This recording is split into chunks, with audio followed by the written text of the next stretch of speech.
Hey, you're gonna thank me about this.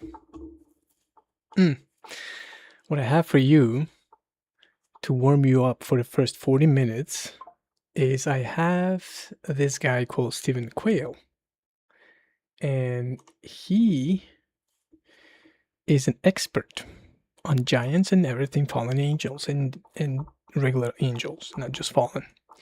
That being said, I don't think he's a theologist, but he's well versed in that field. And what's going to be interesting is after this video, and he's going to talk about AI, how that's connected with some bad spirits and how that can be exploited by them. I do have something else after this, which is a documentary, and I'm gonna keep it a secret. You have to make it for the first 40 minutes and 33 seconds.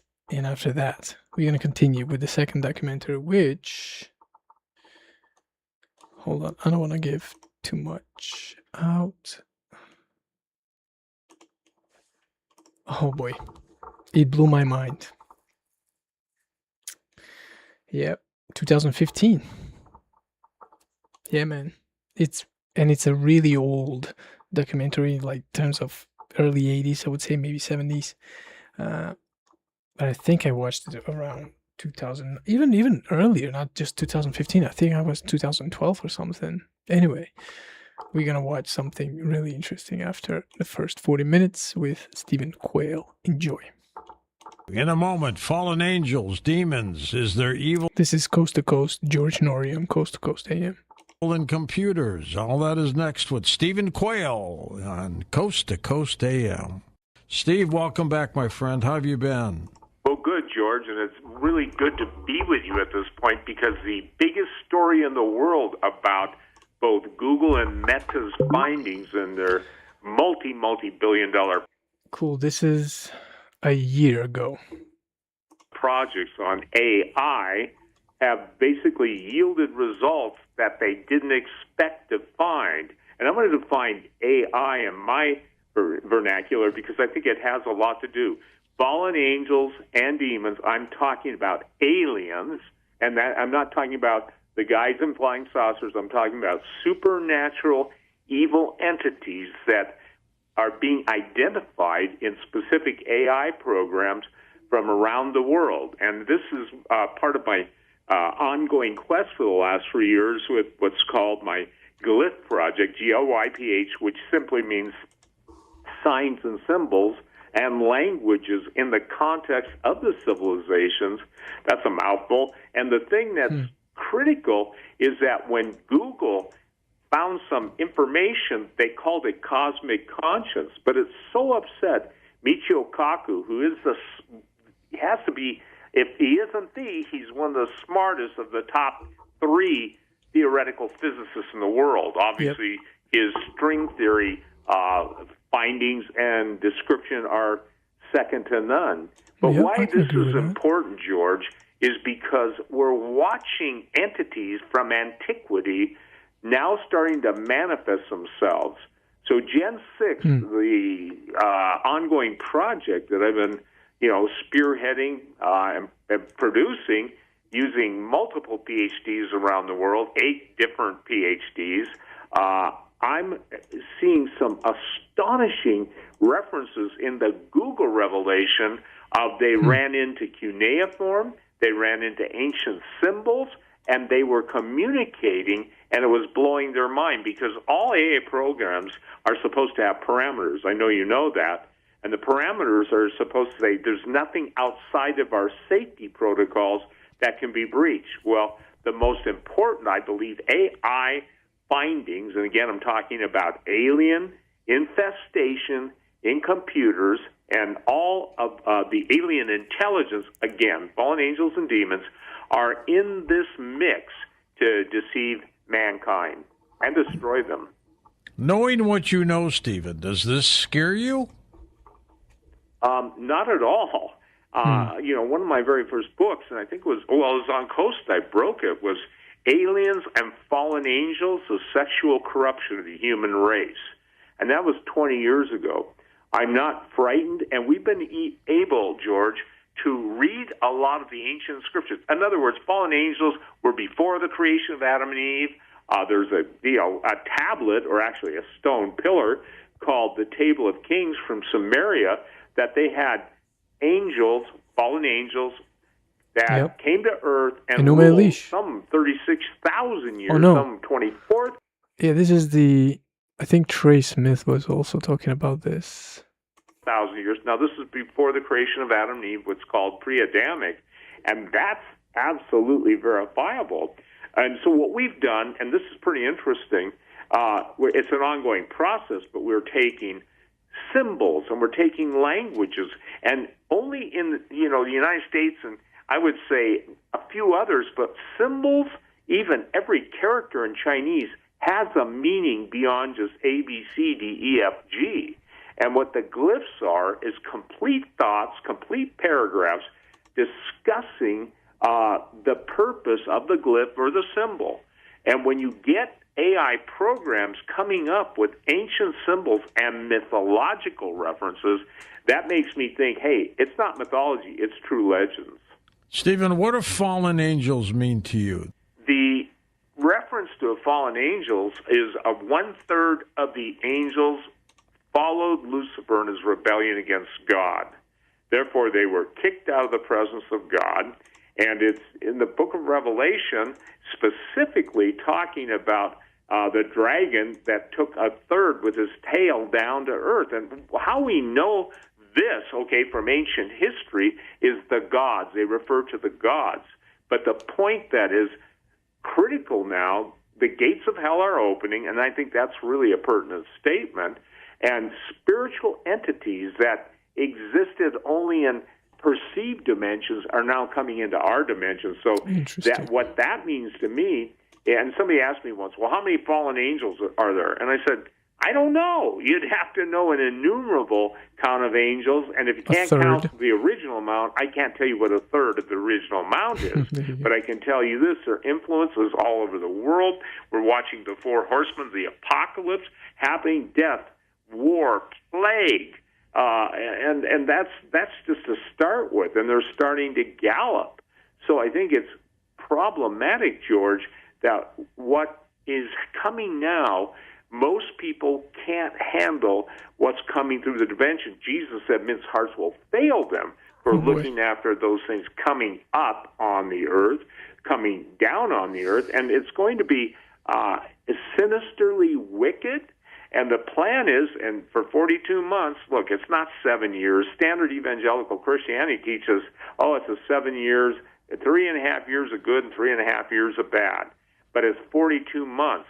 Daniel's prophecies, times and a half. And so what's very, very telling is we're even getting time frames, George, and specific named entities. One thing that's really interesting is that by separating computers, and by the way, none of our computers are online to integrate with the deception that we're watching taking place. And the fallen angels absolutely have egos and pride. And because we know some of their languages, not all, we've only had 120,000 out of 500,000 symbols, and that's using supercomputers. That's doing a lot of comparing. For instance, you get a Chinese character and you compare that to every known symbol, and you can see how all the languages and some of the things that we see common daily, common and in symbols, and in, I guess you'd call them different, like Facebook. I'm just saying that you've got your icons, and icons, are very much following suit. Some of them are really ancient. For instance, on the dollar bill, you have the all-seeing eye of Horus. You have the pyramid, and that all-seeing eye of Horus precedes the Egyptian dynasties, the oldest dynasty, and we've tracked them back, and this is really controversial, but to the pre-Adamic time period, which God judged in what's called Jeremiah's flood, and most people only know of Noah's flood, but that set up the basis for the first couple verses in Genesis where God created the heavens and the earth was without form and void, and darkness was upon the face of the deep. And so those words have meaning. Why was there darkness on the face of the deep? Why was there chaos? And what was the source of it? And what caused God to judge that? So we're talking about fallen angels, and after the creation of Adam and Eve, we're talking about the sexual molestation and impregnation of the daughters of Eve. And where that's found is all through the myths and legends. You know, I've been writing about that stuff for 30 years, but the myths and legends of almost every civilization have the gods coming and basically cavorting with earthwomen. That's what the basis of the book of Enoch is. And we don't have a complete book of Enoch. We have translations of the fragments that were found in the Dead Sea Scrolls. And then equally as important as the book of Enoch is the book of giants. And so as you and I have been talking for 2 decades pretty close, you know, we're talking a lot about giants. This is a very prophetic time frame for these events to be unfolding. And, you know, it's interesting because did you ever have Chuck Missler on your program when he was alive? Oh, yeah, we sure did. He was talking about the times we have now in the future. Stephen, I find you to be very spiritual and expert on biblical scripture. Are we in end times? Absolutely. In my opinion, even to the point, George, of we're watching beyond wars and rumors of wars, and it's been my contention, I've spoken it over 30 years, that the Antichrist, that means in the place of Jesus Christ, by the way. That doesn't just mean against him. It's spelled different, you know, A-N-T-E versus A-N-T-I. But we're watching the potential for billions of people to die.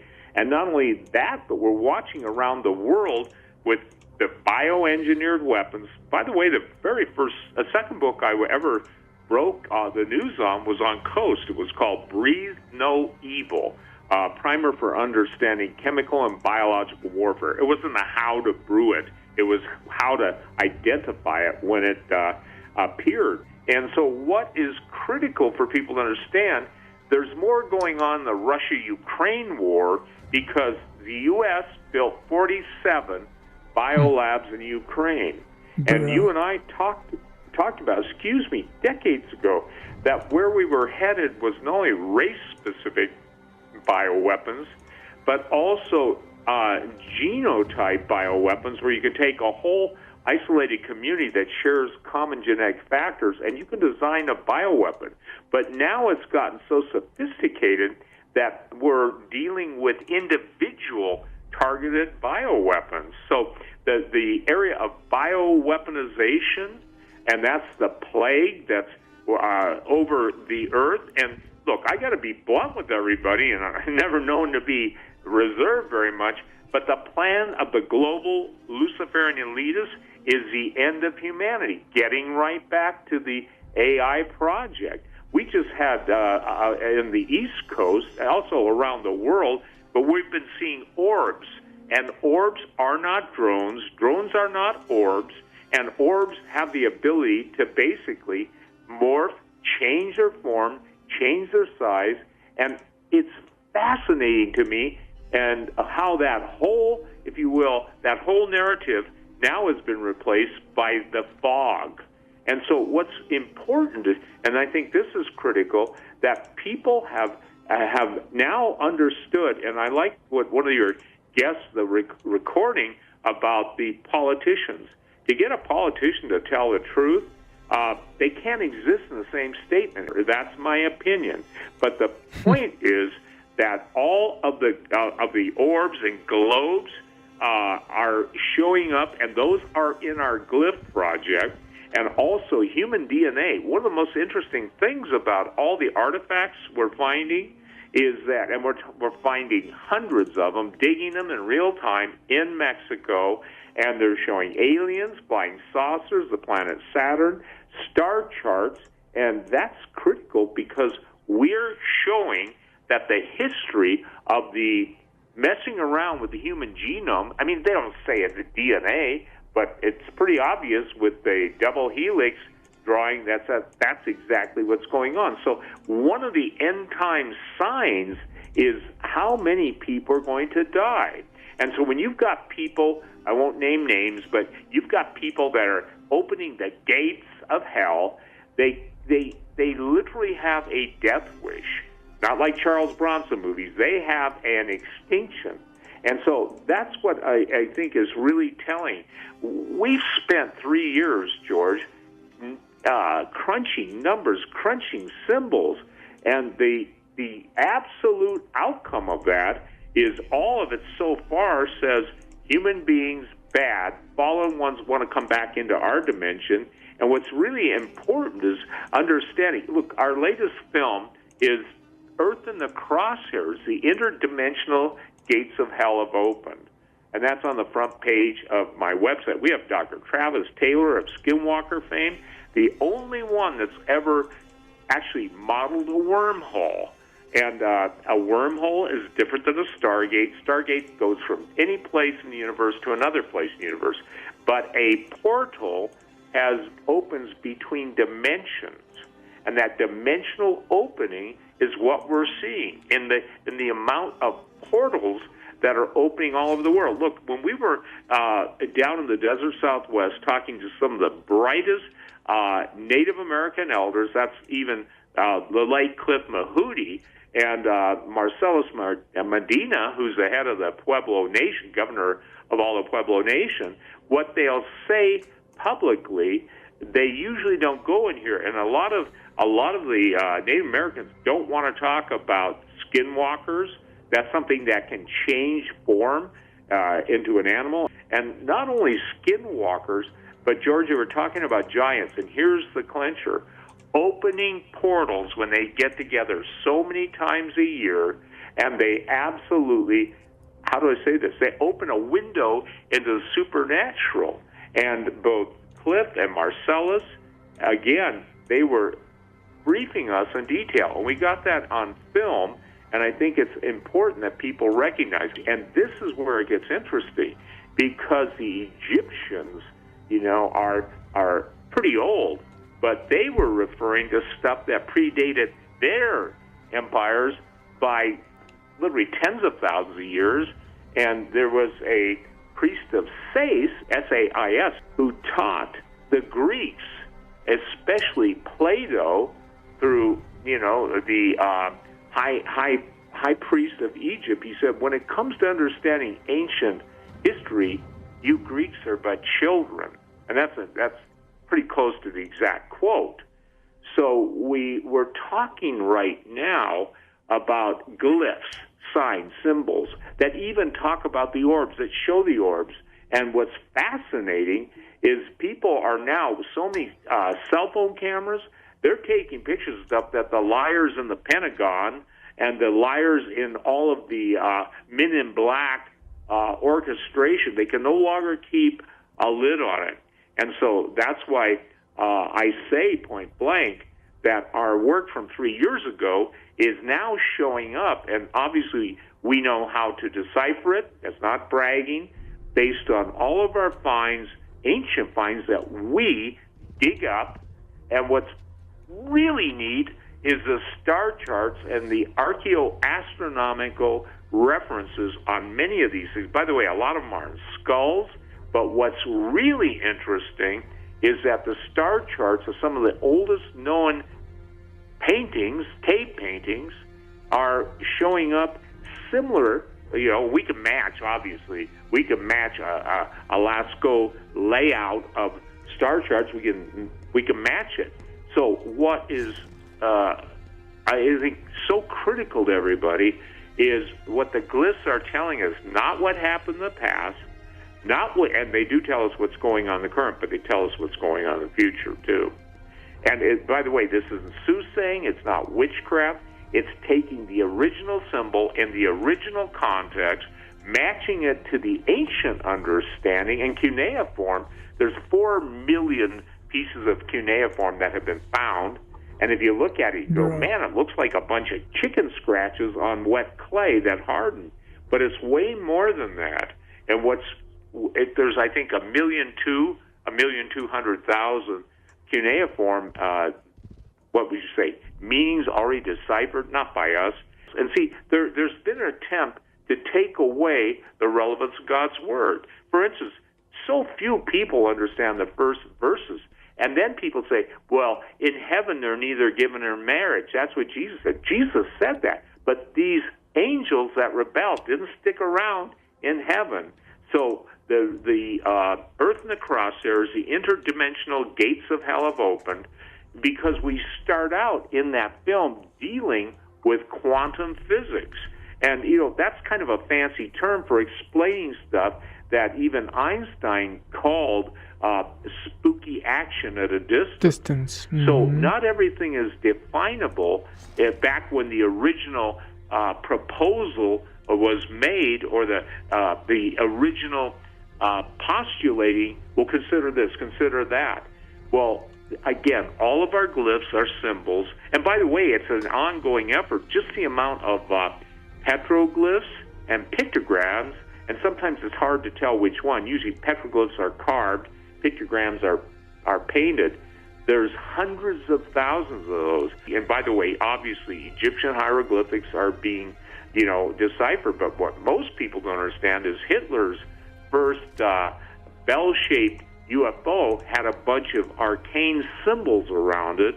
And what was even more astonishing, the amount of symbols that are literally praising Lucifer. I want to make this delineation. Lucifer was Lucifer's name in heaven. He led the worship of God. But when he rebelled and took a third of the angels with him, he became Satan, which means the adversary. Back to the statement. Yeah, in heaven, you're not having a bunch of angels having a good time. But the ones that rebelled against God, they didn't stay in their estate. And they escaped that estate. And they have one goal, George, and that's to kill all humanity. My statement from the time 3 years ago, well, actually before that, is AI was the end of mankind. And even Elon Musk, who said, we're summoning the demon. A demon is a disembodied spirit of a giant. A giant is a hybrid. That means you've got human DNA and you've got fallen angel DNA. And fallen angel DNA is really interesting because it's crystalline.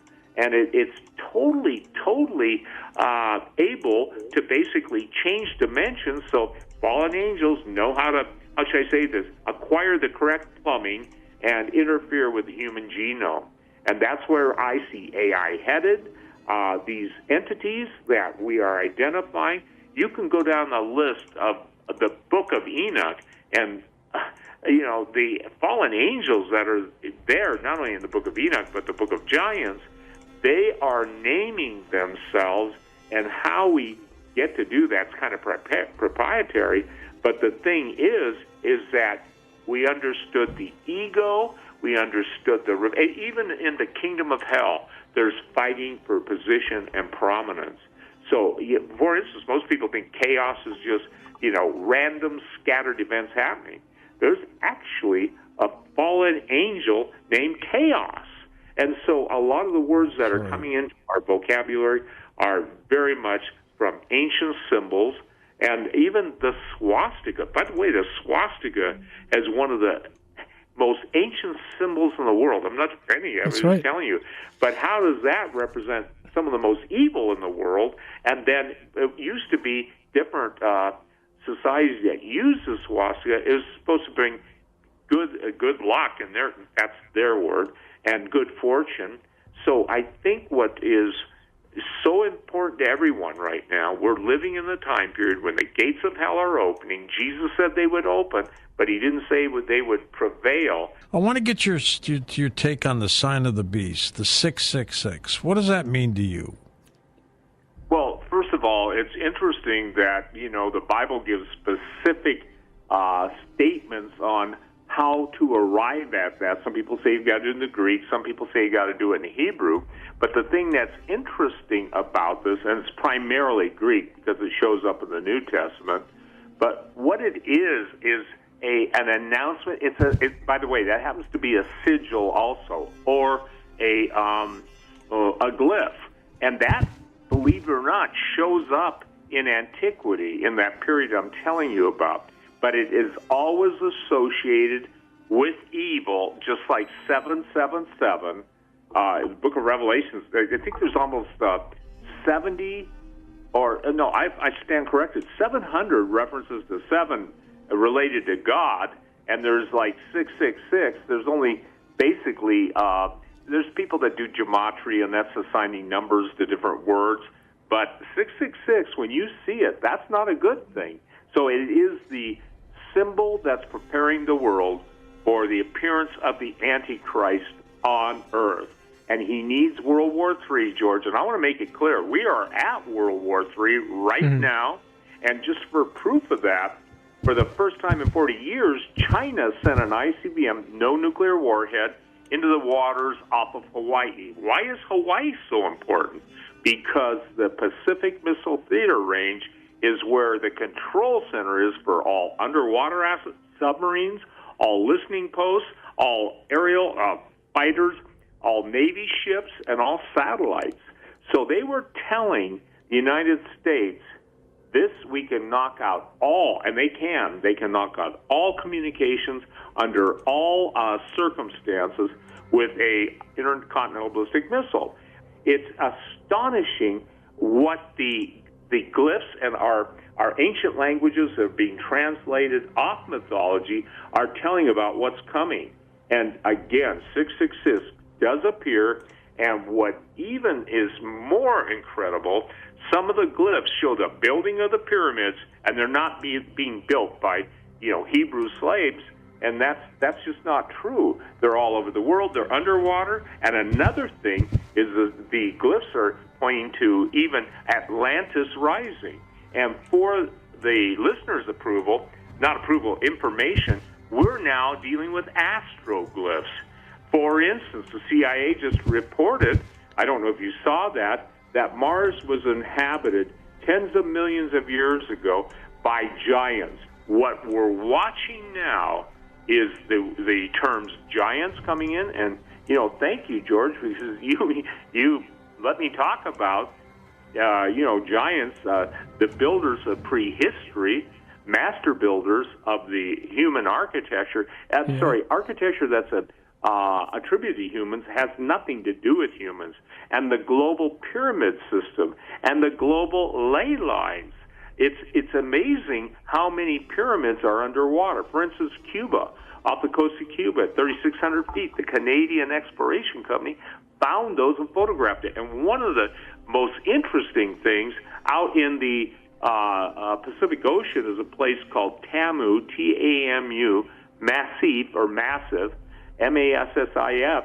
That's identical to the Cydonia area where the face on Mars, and there's a face on that. It's at the bottom of the ocean, and we're just hearing now that the science has found out that there are structures where there shouldn't be structure. I believe the AI, the entire alien implant, alien infestation, alien intelligence is coming through the machine, and we've proven it by computers unlinked to our research computers, or by the way, supercomputers.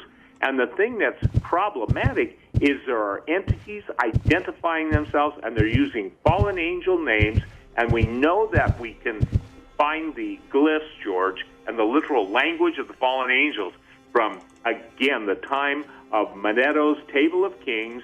He was the one that chronicled it. And you know what they said about the Sumerians of the Table of Kings? Oh, they missed a few decimals.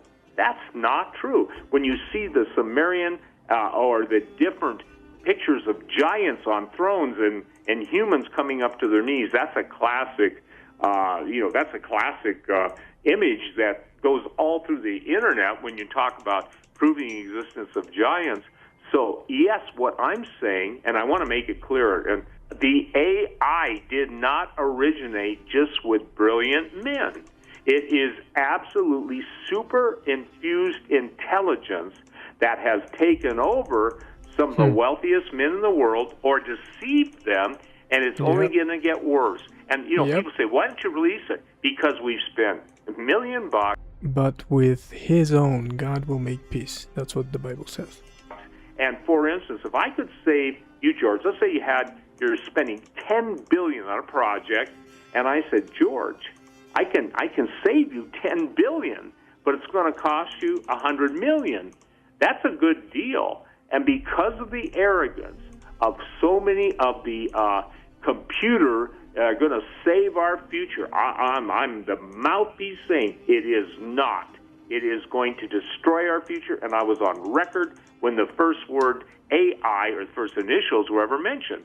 And you and I have talked in the past about Bill Joy's classic piece. He was the head of Sun Microsystems, on his wonderful treatise, basically why the future doesn't need us anymore, and we're disappearing into the future because AI. We're going to be assimilated in the Borg, and the promise of eternal life apart from God, apart from a relationship with Jesus Christ, is ye shall be as gods, knowing good and evil.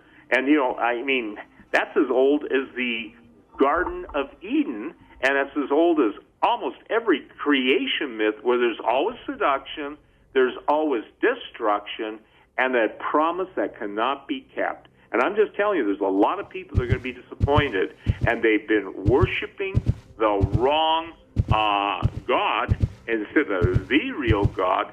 They're worshiping, literally, I would call them this, vampirish or fallen angel vampires. And a very famous man made this statement. He's a 3,000-year-old vampire. There were actually 4 different drones.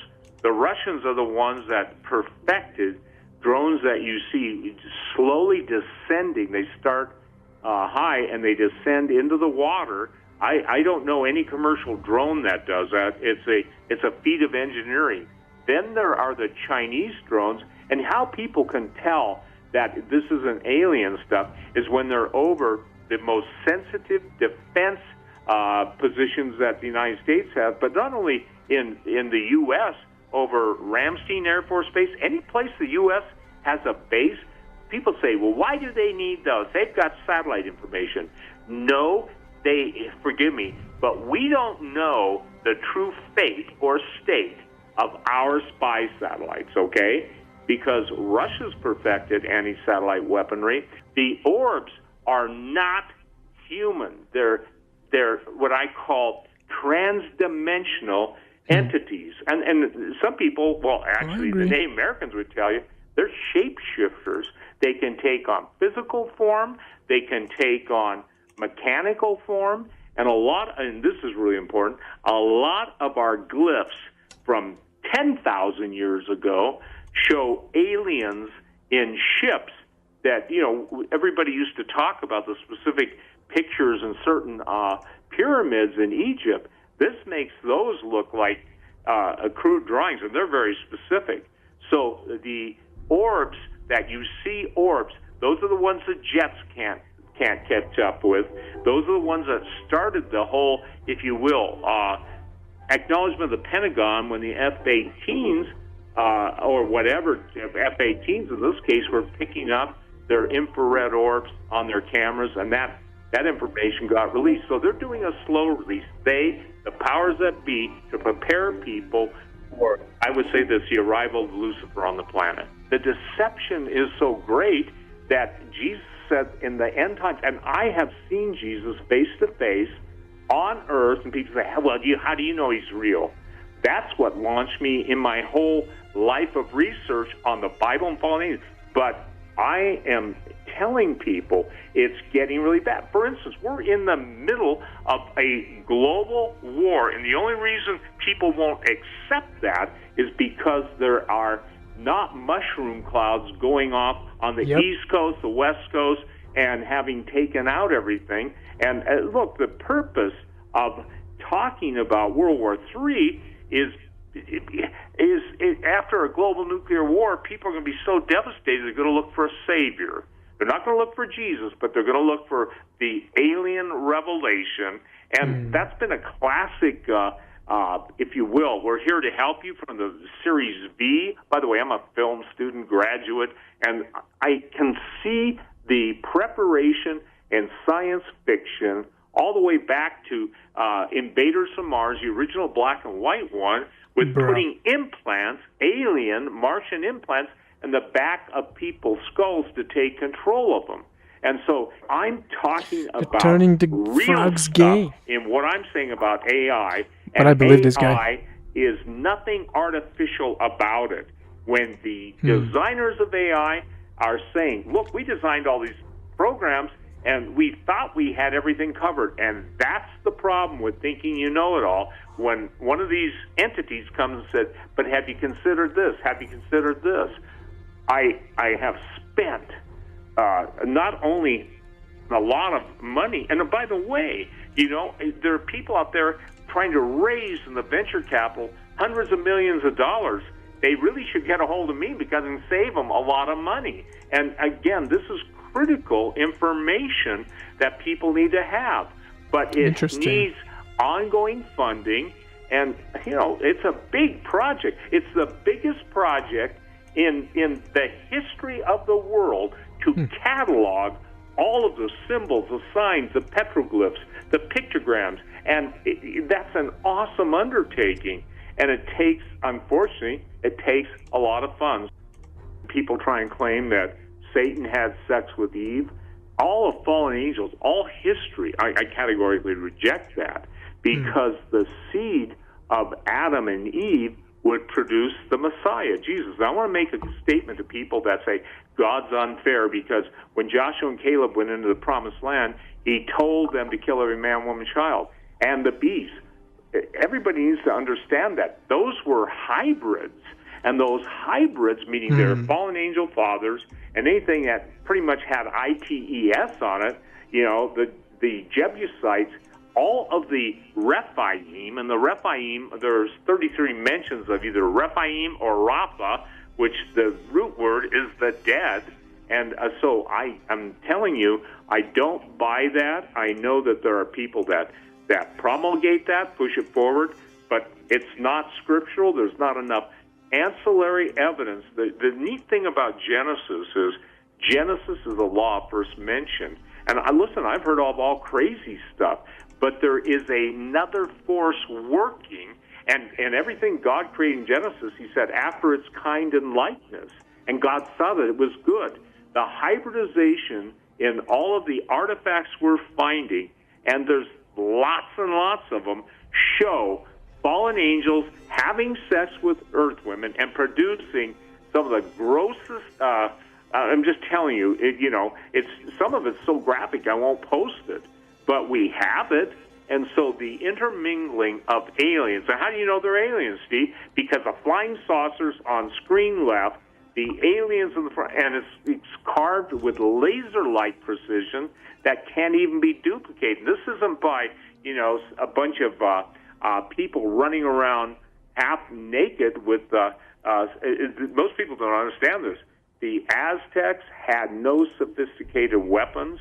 Most of their stuff was battle clubs and obsidian. So, again, you're asking me, I'm telling you, there's no biblical foundation for that, but there's a lot of teaching on it, and I got to tell you, in my opinion, it's false. I want to deal with CERN. What's interesting about CERN is if you look at even the symbol outside the CERN headquarters, it's basically the Hindu god of destruction. That's what Robert Oppenheimer literally quoted, that he had become the destroyer of worlds. And that's what that creature, indicates. And it's interesting to me that CERN is using glass plates at the end of the tunnel where there are basic particles hitting, and different symbols, different languages. Those symbols and sigils are designed to send a message to another dimension. And there are people who've told me, I've been there and there's nothing going on. I know too many scientists that have worked there and left because they know what's going on. But the Nazis, most people don't understand this, that the Nazis were doing something similar with glass panels and different symbols. Hitler had a fascination with the occult, the Anunnaki, the ancient ones, and that's in my book, Empire Beneath the Ice, which has gone worldwide. And it's important to understand the position of glass plates. Also, it's a matter of power. and it takes so much power to power up CERN all the way, but no one will get the answer, because if you remember, George, that there was a super gathering at the Gotthard, G-O-T-H-A-R-D tunnel, and everything at the heads of NATO were there, and the whole, if you will, orchestrated dance was designed to open the portals of hell, and they did it in front of the tunnel. So, listen, we're seeing portals opening up, and I'm telling you, the supernatural now is coming into contact. I just slapped my fist, I'd forget I'm on audio, and with things they can't explain. And my job is trying to explain them. First, I wrote a book, Little Creatures, and that was written 20 years ago. And now people are saying, I'm having all these weird things. They just described even another hobbit-like little creature in Indonesia, and I think it's Homo florensis. But the thing that I want everyone to understand, that peace, and you asked me, does this stuff scare you? No. But the peace I have is the presence of the living God. Jesus himself said, to those who love him and believe in him, repent from your sins. That's the basis. Accept Jesus. And for those of you who are atheists or agnostics, I'll tell you one prayer that God will always honor. If you're honest, if you're real, Lord, if you're real, Jesus, reveal yourself to me. I've never heard of an honest heart saying that where something doesn't happen. So, George, the whole thing was CERN opening up portals. Interesting.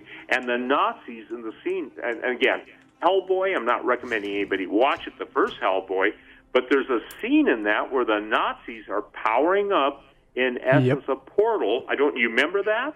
Yep. And, Yep, and I got to tell you, I know a 4-star general. I haven't been out of touch with him. I hope he's still alive. 10 years ago, he said, Steve, do you remember that in Hellboy? I said, yeah, He said, we got part of our Stargate technology from captured scientists who are working on that. And with the glass plates, you think about this, World War II, and all of a sudden CERN's using glass plates with symbols and imagery. Listen, this is too, quote, coincidental. And I'm telling everybody, there's protection in Jesus Christ. I know that Jesus is the most non-spoken name in the world, but that's the thing that sets people free, is the truth. And that's why they get upset, because it's true. Anyway, that was Stephen Quayle. And AI is a tool for supernatural entities. Always has a interesting perspective, that guy. I've been following him for a long time. Following is a little bit strong word, but here and there I would watch some of his podcasts. Now, the continuation that I talked about in the beginning of the video is about to start. And it is a documentary about the theory called the electric universe. It's a big one. You would love it. See ya.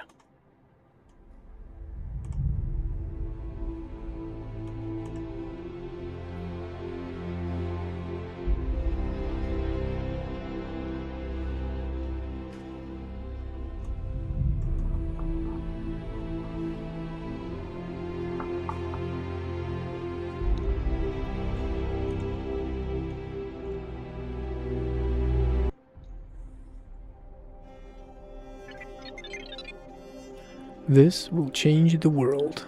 Let's go.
Here we see the representation of a single photon of light.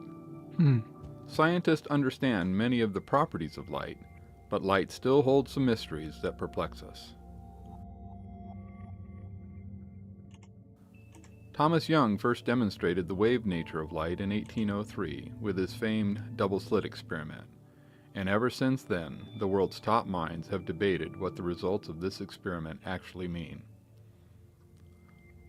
Although Young's double-slit experiment is repeated many times every day, we are always left with the same perplexing question that goes to the core of quantum mechanics and even our very understanding of matter. Is light a particle or a wave? Experiments have revealed that light has the properties of both a particle and a wave, but how can it be both a particle and a wave? Then we find this to be the case for all electromagnetic radiation and all matter. This leaves the world's brightest minds still searching for answers to this basic question: is matter a particle or a wave? In this video series, you will be shown the solution to our dilemma. In fact, you are looking at that solution right now. The fields shown around the green photon are electromagnetic fields of opposite polarity, with the red field being of north magnetic orientation and the blue field being of south magnetic orientation. It will be proven that this is actually the way that magnetic fields are structured around all matter. This applies from the smallest particles we have discovered to the largest structures in space. If you were to measure these fields with a compass, their magnetic fields would appear identical to the magnetic fields of a bar magnet. This also means that when we measured the magnetic fields of matter with other methods in the lab, we also assumed that matter had a bar magnet type of magnetic field. But this assumption was a mistake. So until now, we have incorrectly assumed that electrons and other matter have a magnetic field shape as shown in this drawing. But we must realize that the fields around an electron, as well as around all other matter, are actually two opposing, bowl-shaped electromagnetic fields. Unless we properly understand this basic magnetic field structure, we will never be able to properly understand the fundamental forces of matter from the subatomic to the galactic. In this presentation, you will be shown that correcting this one basic misunderstanding of magnetic fields also explains most all of our problems in physics and astrophysics. I believe that this magnetic field structure is an intrinsic property of all matter. Therefore, you cannot have a particle of matter unless these magnetic fields are there to form it and confine it. To further understand these magnetic fields and validate this new theory, hundreds of experiments were conducted utilizing a vacuum chamber and specially constructed bowl-shaped magnetic field emitters. When 70,000 volts of electricity is applied, the plasma formations that you are now seeing appear. A variety of purging gases were used in these experiments. This includes ordinary air, argon, hydrogen, and helium.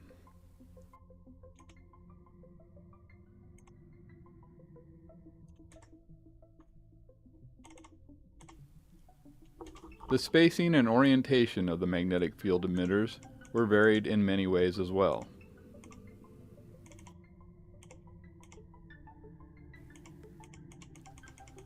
The magnetic field emitters were suspended on non-conductive, high-strength microfilament line attached to magnetic supports on the inner surface of the vacuum chamber. Then, to hold these supports in place, high-strength magnets were utilized on the outer surface of the vacuum chamber. This arrangement allows for the adjustment of the magnetic field emitters while the experiment is running. The small microfilament support lines also offer minimum disturbance of the plasma flow around the fields and therefore a more realistic experimental result.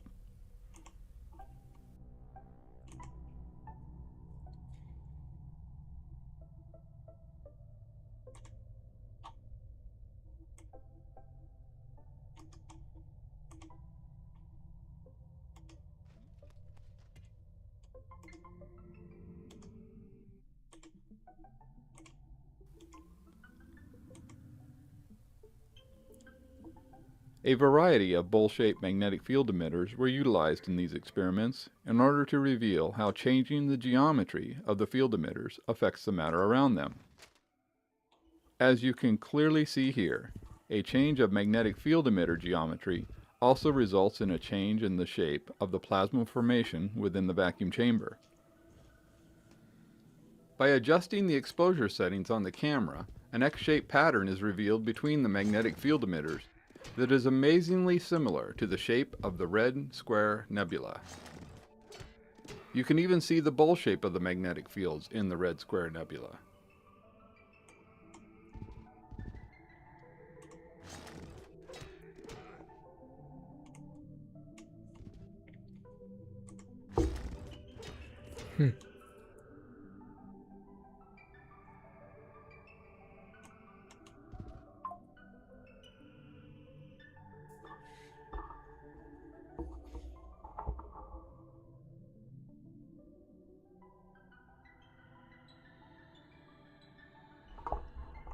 So they want to focus on the shapes that are being produced that we see whenever this phenomena happens, I guess. Okay. Notice how increasing the space That will connect with the ancients, the ancient cultures, and what they observed. spacing between the magnetic field emitters transforms the shape of the nucleus until finally a disk of plasma forms around the nucleus. Also notice the rapid spin of the plasma around the magnetic field emitters, even though the field This is the documentary called Electric Universe. emitters are stationary.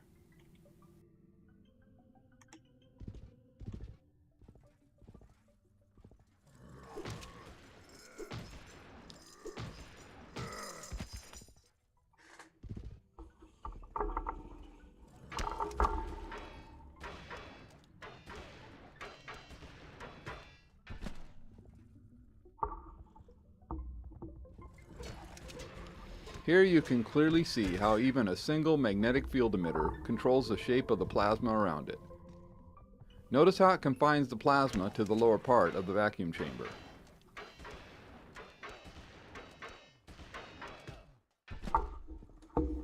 In preparing for this research, I pondered what other geometries of bowl-shaped magnetic field emitters would be beneficial for this research. I carefully studied the structures in space for guidance in the design of a new bowl-shaped field emitter.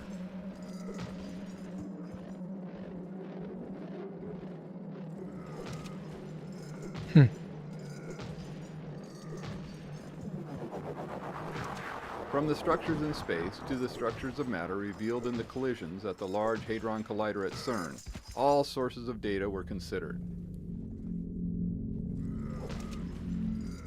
I carefully studied the amazing research underway at the Large Hadron Collider, and I found a wealth of evidence for this new theory in the collisions there.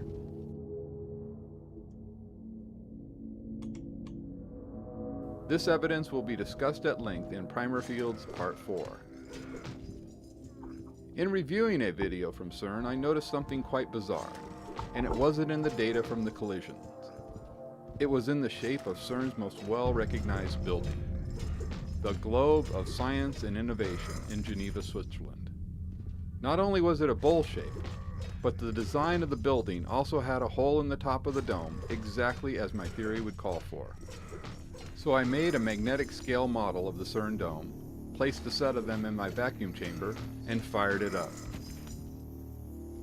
Not only did these CERN bowls form a spherical shape at the center of the reaction, but they also formed a disk of plasma around the nucleus, as well as ejection jets along the axis.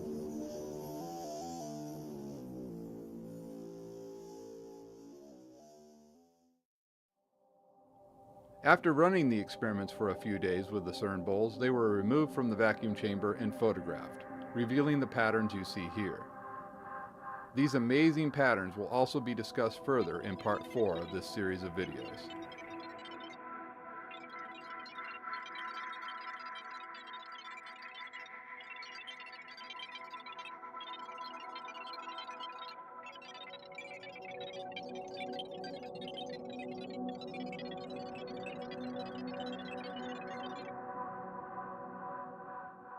Then once it was realized that the key pattern required for this theory was found in the dome at CERN, it was also discovered that CERN was not the only place with the required pattern.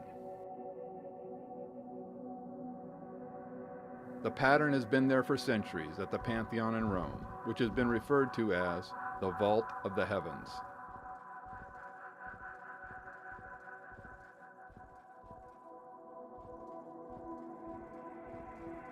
Then the required shape was also found at St. Peter's Basilica.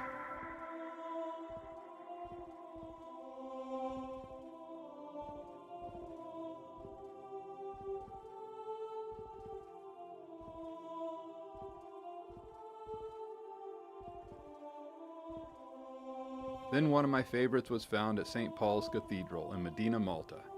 Notice the angels circling the hole at the top of the dome, and compare that to the glowing ring that is found inside the bowl-shaped magnetic field emitters in the vacuum chamber. Why are these angels on fire exactly where they should be? Much more on this dome and the others later in this series of videos.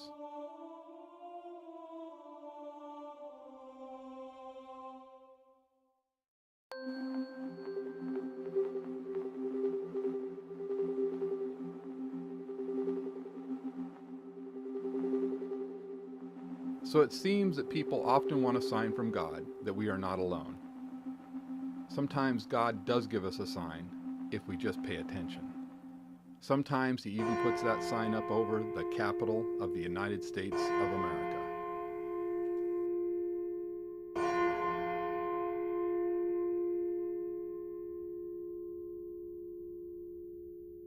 Then we will take a look at Newgrange in Ireland.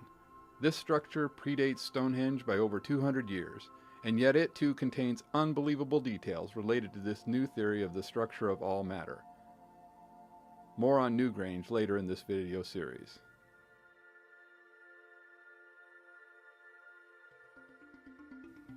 Here we have the assortment of the magnetic field emitters that were utilized in my research and in this video series. These emitters all have the same basic properties, but they do vary in size, geometry, and magnetic field strength. The design and construction of these field emitters are covered by patents that have been filed in both the United States of America and internationally. No rights to the use of the technology covered by these patents is granted or implied, as clearly stated in the statement at the beginning of this video. Notice how these ordinary non-magnetized steel balls are held in place at the center or nucleus of these field emitters. Then we will take a look at the data from the Sun. You will be shown how the results from the vacuum chamber experiments match the data and features of the Sun. This includes super rotation about the equator and the patterns of the surface flows on the Sun. We will also see the amazing confirmation of this new theory in the data from probes such as the Ulysses mission, which mapped many of the characteristics of the Sun.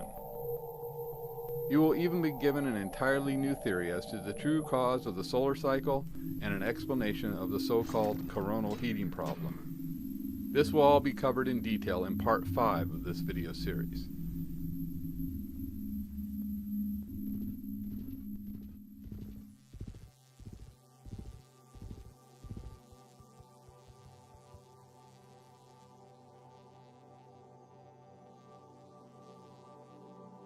You will clearly see how this new theory explains the structure of not only the Sun, but also all matter, from electrons, to atoms, to molecules, to planets, to stars, to nebula, and even to entire galaxies.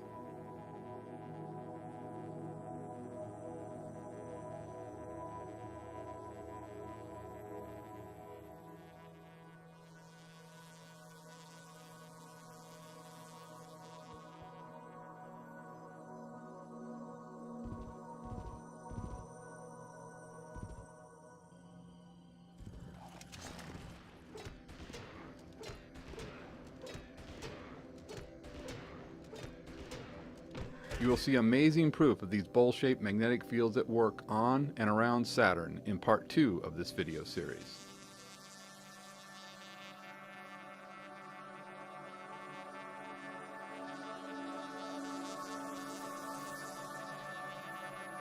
We We will look at how relativistic jets are truly formed and experiments that were conducted in the lab to confirm this new jet formation theory.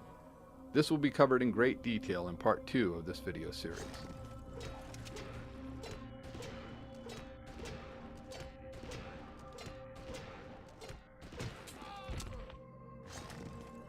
Part 6 of this video series includes over an hour of video and images of the high voltage plasma experiments that were conducted in the vacuum chamber.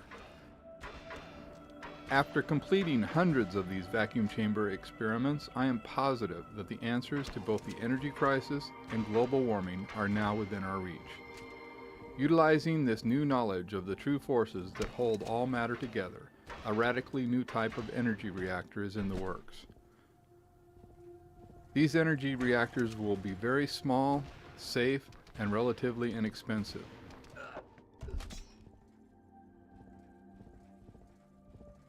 So the dream of low-cost electricity is at the door. As you can see here, we are already well on our way to fulfilling our dream. Plus, there is an additional benefit to this technology: zero carbon emissions. We still have some work to do, but it really shouldn't take that long, now that we finally have the true understanding of the forces that bind all matter. Testing on this new reactor should begin by the summer of 2013. But there is other technology based on this new theory that has already been in the testing phase for over 6 years. Results so far have been amazing, and this product will be announced in the first quarter of 2013. But that's for later.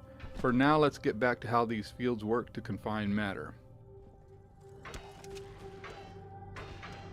Here we see how the plasma spins and flows. In upcoming sections of this video series, we will examine this flow in more detail and its relationship to the spokes in the rings of Saturn and the solar wind.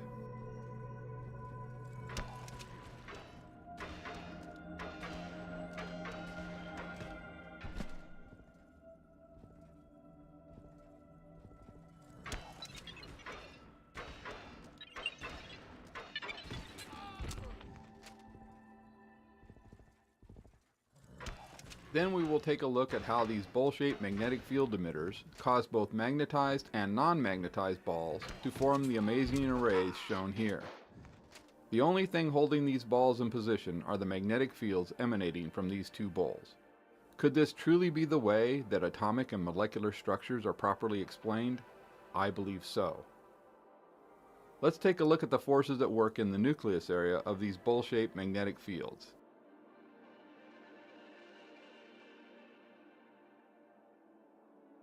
Shown here are ordinary non-magnetized 5mm steel balls. These bowl-shaped magnetic fields induce a magnetic field into each steel ball, which causes them to repel each other while at the same time keeping the balls structured together. So this mysterious force not only causes the steel balls to become packed tightly together, but it also keeps them apart. Then it does this while at the same time forming a geometrically balanced pattern, just as we find within atoms and molecules. Notice the vibration in all of the steel balls as each new ball is added to the nucleus area. What we see at work here is what I believe would truly be defined as the strong force.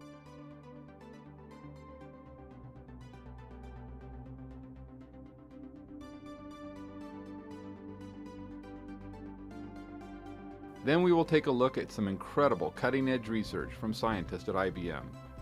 This is an atomic force microscope image of the actual structure within a nanographene molecule.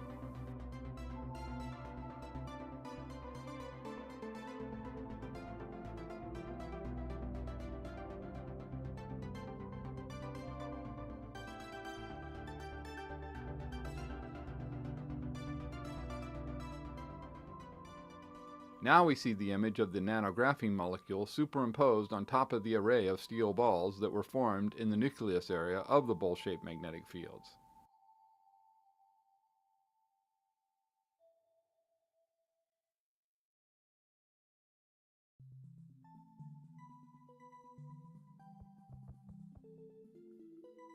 The steel balls are supported by a sheet of clear acrylic, which does not come in contact with the magnetic bowls at all. Therefore, it is only the magnetic fields of the red and blue balls which are responsible for the shape of the patterns we observe here.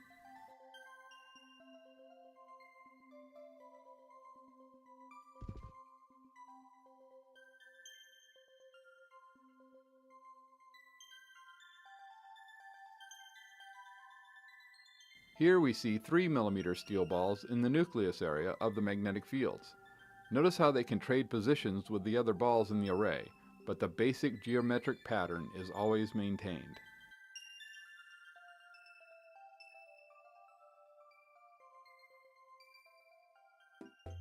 Now let's take a look at how these non-magnetized steel balls form orbital patterns around these bowl-shaped magnetic field emitters. Again, notice how even in the orbital area, these magnetic fields cause the steel balls to be packed tightly together, and yet at the same time they repel each other.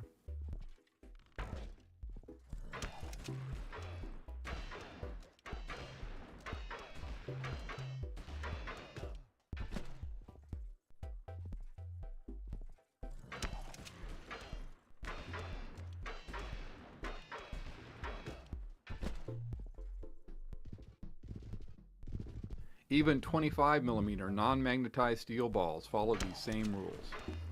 I believe it is time to reevaluate our theories of atomic structure and the forces at work therein.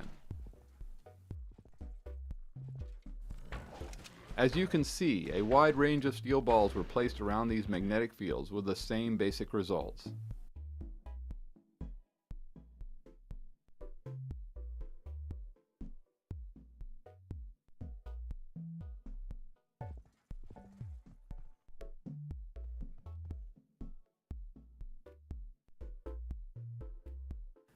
Here we see 5 mm non-magnetized steel balls forming a complex array of orbitals around the nucleus. Notice how the steel balls all repel each other.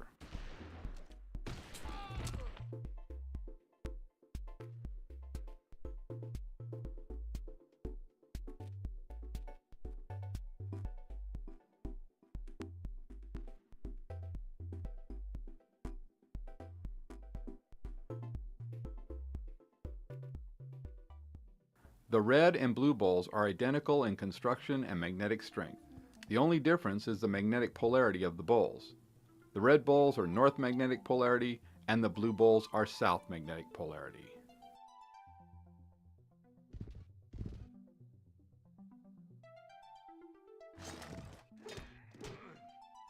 Notice the various ways in which these balls will bond with each other.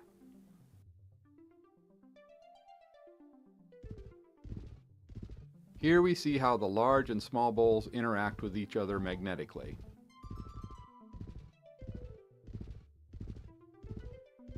Notice how the small blue ball is forced to flip over and then floats within the large red ball. The small red ball responds quite differently, as you can clearly see. Then we find the same rules in effect within the large blue ball.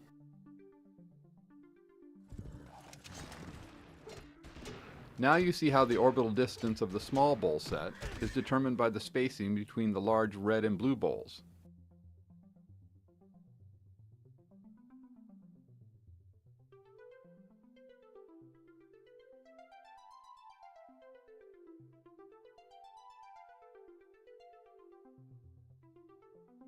This same principle applies to magnetic balls placed within the orbital equator area perpendicular to the large balls. In this demonstration, a singular magnetic ball is held in place by the magnetic balls, and then a second magnetic ball is added.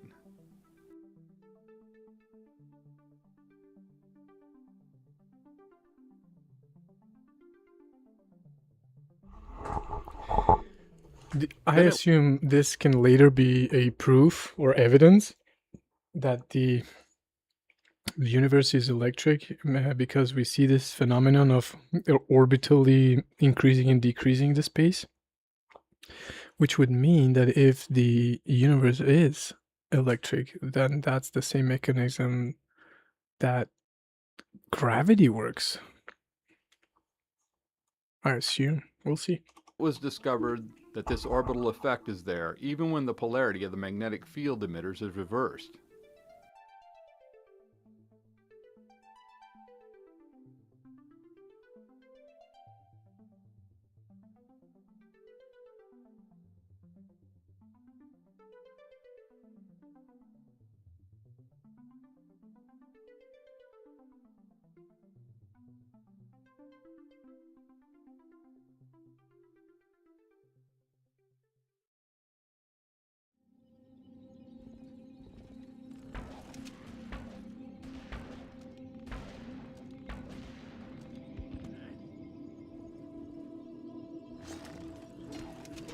Pouring 2mm steel balls into the large bowls reveal the true forces at work in the Southern Crab Nebula. Wow, did you see the same form?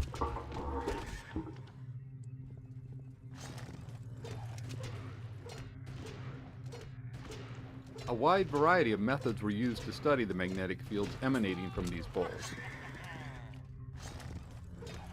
Here we see ferrofluid at work, showing the magnetic patterns formed within these bowl-shaped magnetic field emitters.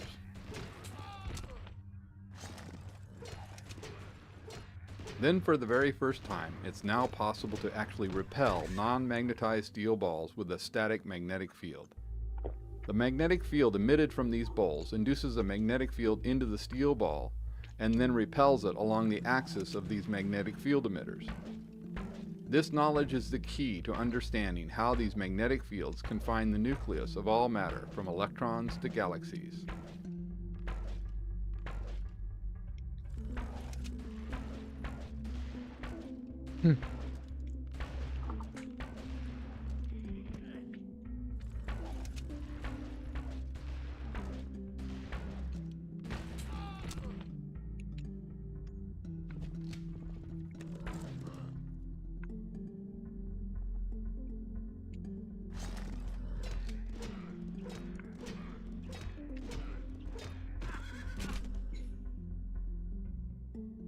This kind of mimics gravity, you see. In this experiment, the anode, or the positive side of the high voltage electrical supply, has been disconnected from the lower part of the vacuum chamber.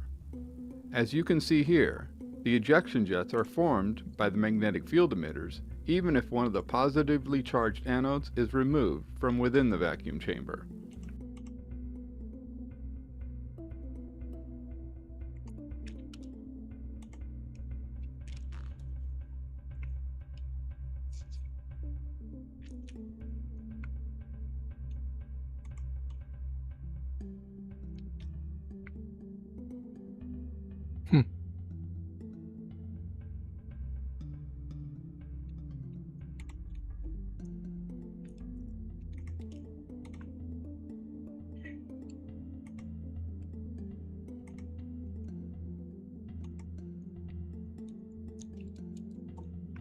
So you should be starting to understand that a critical mistake was made by scientists when it was assumed that the magnetic fields emanating from matter such as atoms was due to a simple bar-shaped magnetic field within the atom.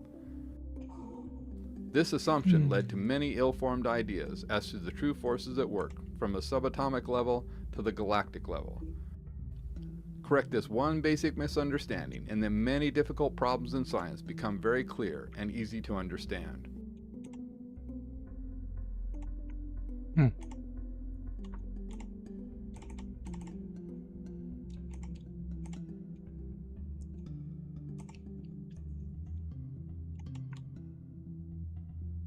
Here we see iron filings revealing the magnetic field lines around a bar magnet.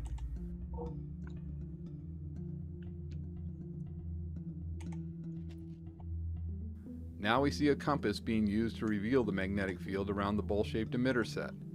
Notice that the field emitted from both the bowls and the bar magnet are the same. No wonder mankind was unaware of these bowl-shaped magnetic fields.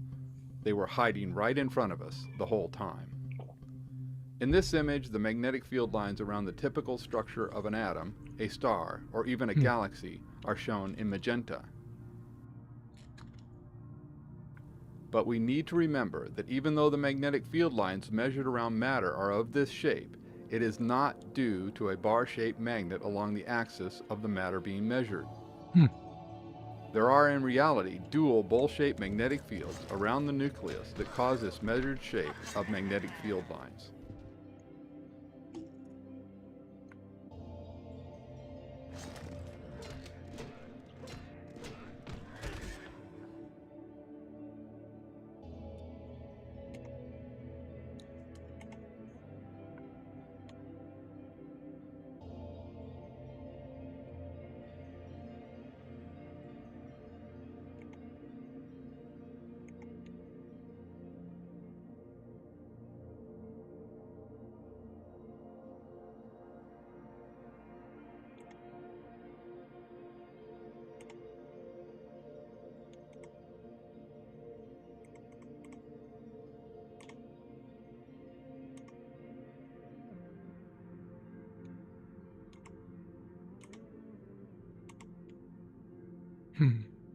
Interesting.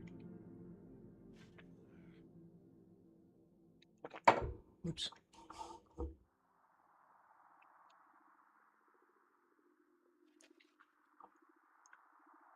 So here is the basic shape of the magnetic fields that emanate from a typical structure in space.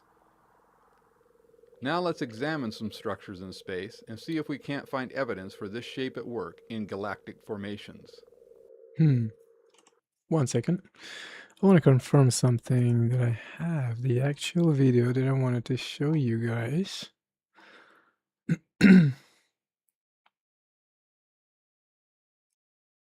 Where actually the video contained explanation of how the connection of the ancients with some of the shapes they recorded.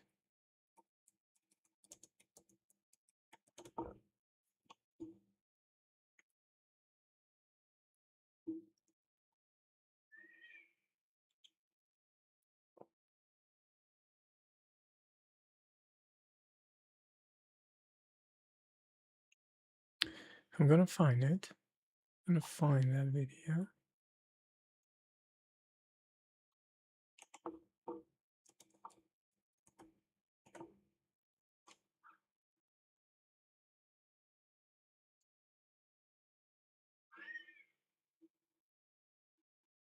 Oh, I got it. I got it. Oh my God. When Saturn, Venus, and Mars ruled the sky by Thunderbolt's project. I think this is it. Okay. And we will know that pretty soon.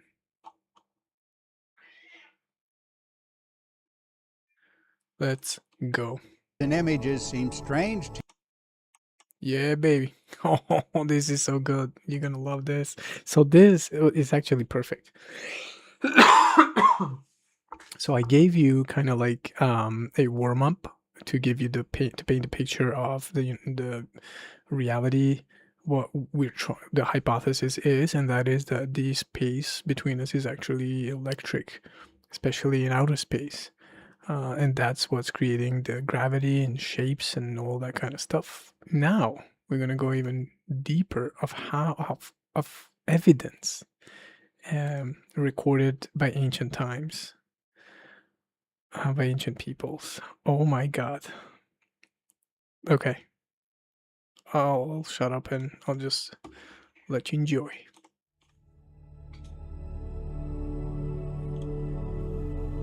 You've just entered the theater of an alien sky. If the words and images seem strange to you, there's a reason for this. Our world was once a vastly different place. To experience this won't hurt you, and there is nothing to fear.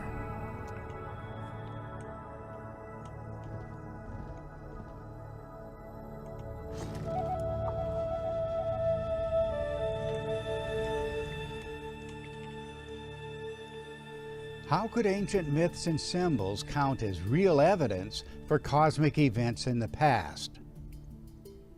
No one should be asked to believe a mythic story, but common patterns around the world must have an explanation.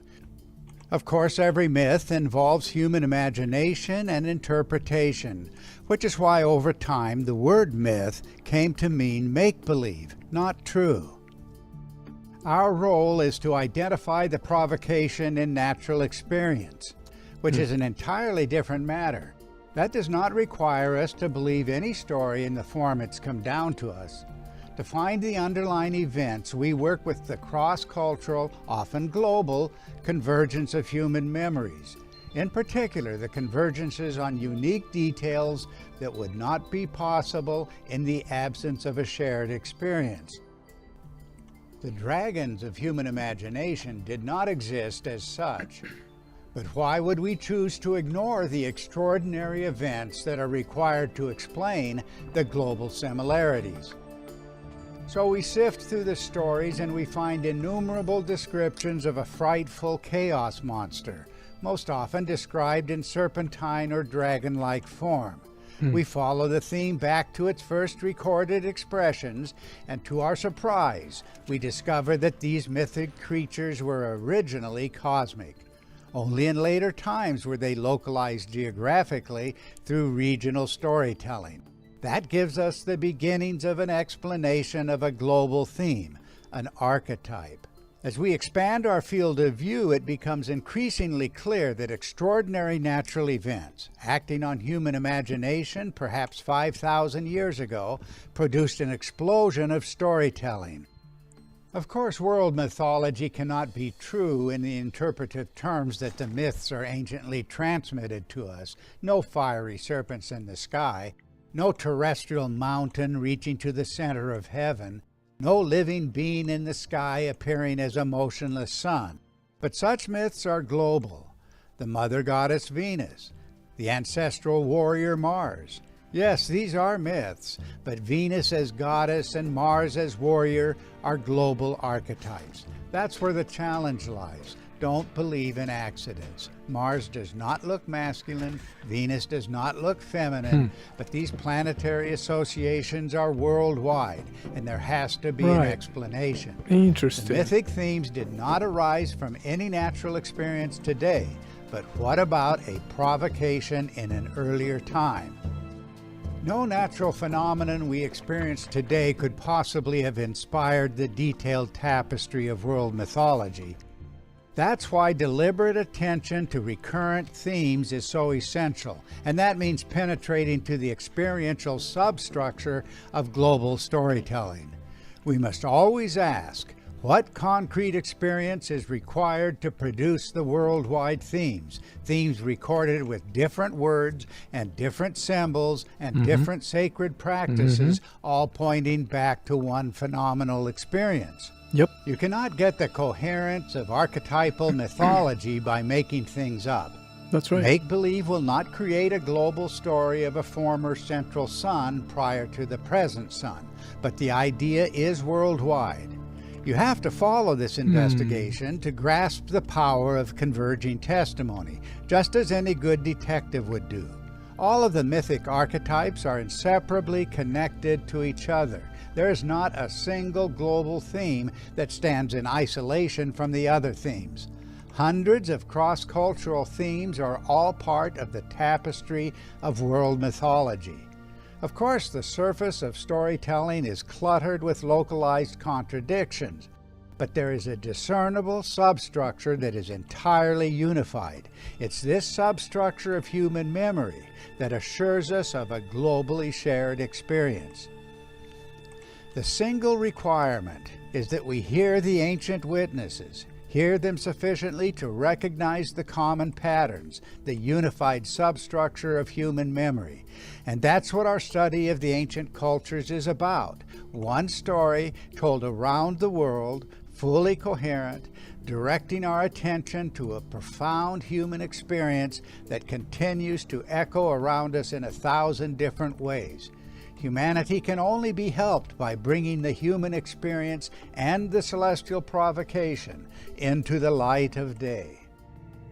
This little video will be the first in a series looking at celestial events that changed human history and catalyzed the birth of the great civilizations. That's a bold Nothing I'll statement. propose in this series will be found in familiar textbooks, but the events can be confirmed by factual evidence. Booyah. That means fundamental facts that are not in dispute.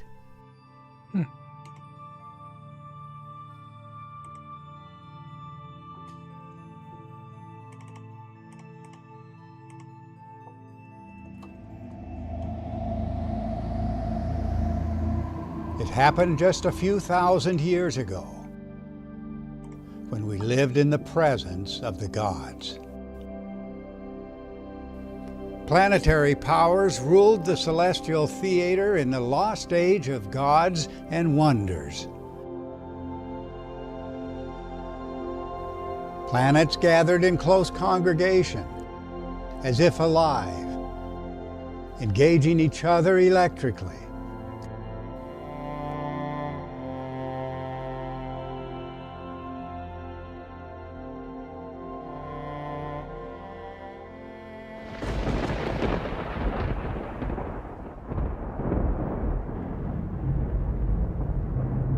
But then the gods grew violent, and they went to war,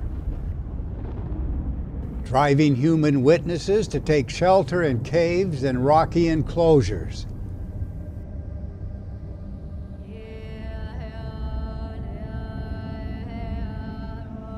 Humans left to remember the powers of the gods, formations and cosmic events not to be forgotten.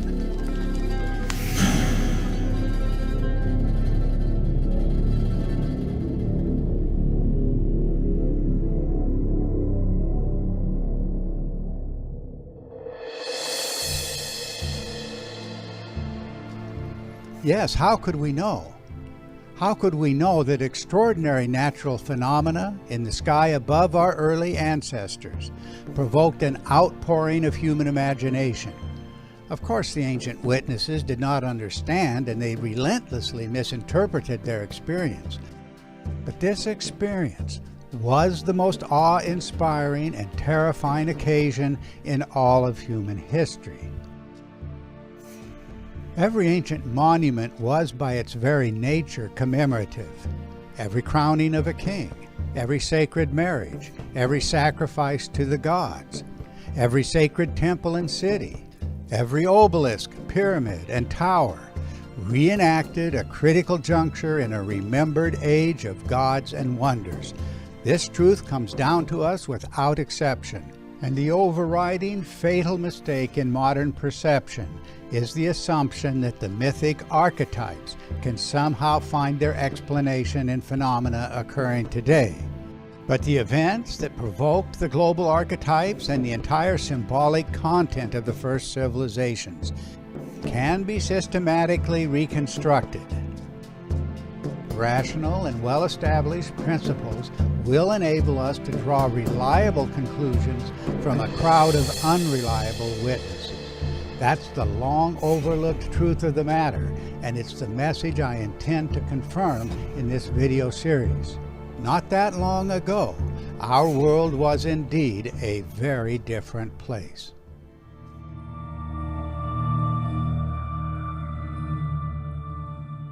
Before we get too deeply into these presentations, I'd like to leave a few thoughts with you as to what we hope to achieve. Buckle up. We're exploring solar system history, Earth history, and human history from a radically new vantage point. At each step, our attention will be on a bedrock of fact. Yes, a bedrock of fact.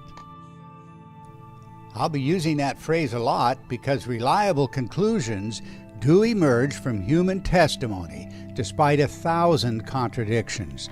The underlying concrete agreement will be impossible to deny.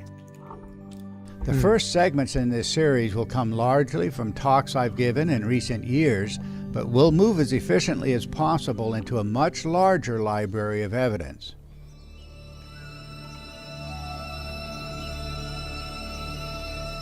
Our goal is to reconstruct the celestial spectacles that defined an early phase of human history, what we've called the myth-making epoch. Well-established facts will force us to reconsider many entrenched beliefs about the evolution of our planetary system.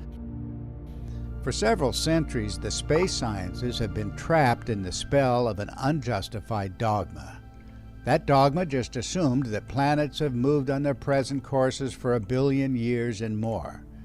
But always remember, this was just a theoretical guess. As we'll see, that guess cannot withstand scrutiny. The facts I'll present will add up to a readily testable story. That's one of the promises I'm happy to make, since we'll be drawing on three-dimensional representations of named planets gathered in a unique configuration extremely close to Earth. Electric discharge forms between these gigantic bodies metamorphosed in the sky above ancient witnesses. Bro. In the course of these segments, I'll talk about physicists, astronomers, plasma scientists, geologists, and others in the sciences who've already acknowledged the power of the evidence. We'll respond as best we can to comments and challenges even answering questions that may have lingered in your own mind for years. This series is about the predictive power of a reconstruction. The global archetypes present to us a verifiable substructure of cross-cultural memory. Seen in three-dimensional space, the celestial forms will not allow us to just make things up. Hundreds of predictions will follow inherently and inescapably from the details of the reconstruction. If the forms and events reconstructed really did occur, what should we expect to find? And would anything presently experienced account for a single instance of the global patterns? How about memories of a primeval sun god ruling before the present sun? Or memories of a mother goddess identified globally as the planet Venus? Or worldwide descriptions of the planet Mars, always as a male figure, a great warrior whose far-famed weapon turns out to be a cosmic thunderbolt. Nothing like terrestrial lightning, however, but exactly like electric discharge configurations in the plasma laboratory. Interesting. Suddenly, the ancient obsession with planets and planetary motions will make sense, and the concrete descriptions of planetary gods will no longer surprise us. But the acid tests noted here are just the first scratches on the surface. Countless thousands of ancient drawings, sacred chronicles of the gods, and ritual reenactments must now be addressed in terms of an underlying agreement. That agreement is entirely coherent, and its parts are fully interdependent. One story told around the world.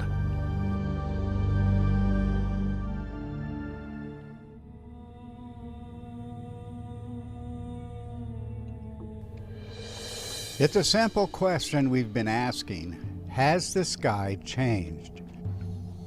Has the sky changed so radically that this could be the most important question a scientist could ask? Important because for centuries we've projected our familiar sky onto the past. Call it the uniformity principle, as today so before. Caught in the wake of this sweeping misperception, we didn't hear the ancient messages. We paid no heed to remembered earth-altering catastrophes that transformed human consciousness globally.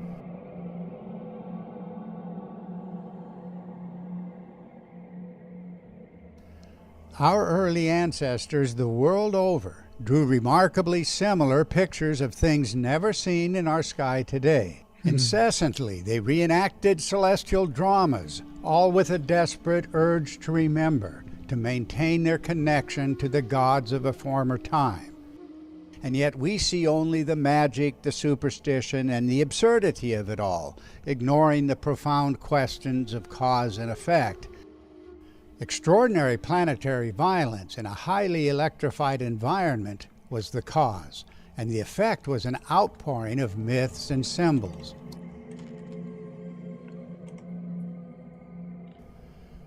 How could it happen that human beings whose lives depended on living close to nature could so clearly remember events if nothing actually occurred to provoke these remarkable memories? A golden mountain rising to the center of heaven, a cosmic ladder connecting the earth and the sky, a fire-breathing serpent or dragon threatening to destroy the world. The mystery arises from identical absurdities found on every habitable continent. Rising above all else was a pervasive fear. Could the greatest catastrophe, the prototype of doomsday, occur once more? As before, so again. Around the world, stargazers searched the sky for signs and symbols, for portents of the things they feared the most. This cultural response, punctuated by finger-pointing and scapegoating, drove ancient nations to see sacrifice and war as sacred obligations. It was this fear, this doomsday anxiety, that hung like a cloud over every culture for thousands of years. Bruh. The archaic memories did indeed grow confused across the millennia, yet the ancient nightmares continue to haunt us, reawakening anxiety with every symbolic pointer to past events. when planets move into a conjunction, or a comet comes into view, or the zeros line up on a calendar. A collective dream of doomsday passed from generation to generation, all fed by memories never sufficiently understood in our own time.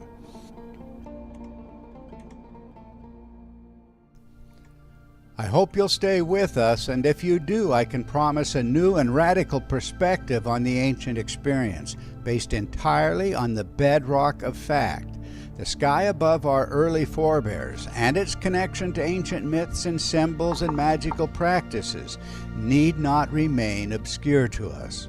Let's go.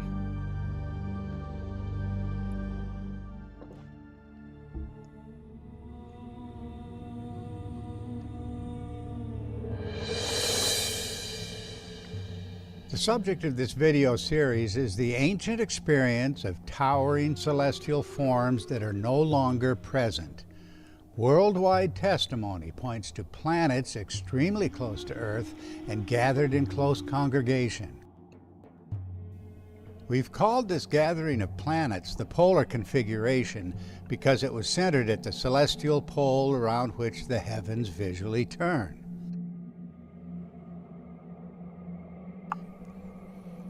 The huge sphere of Saturn filled the circumpolar sky.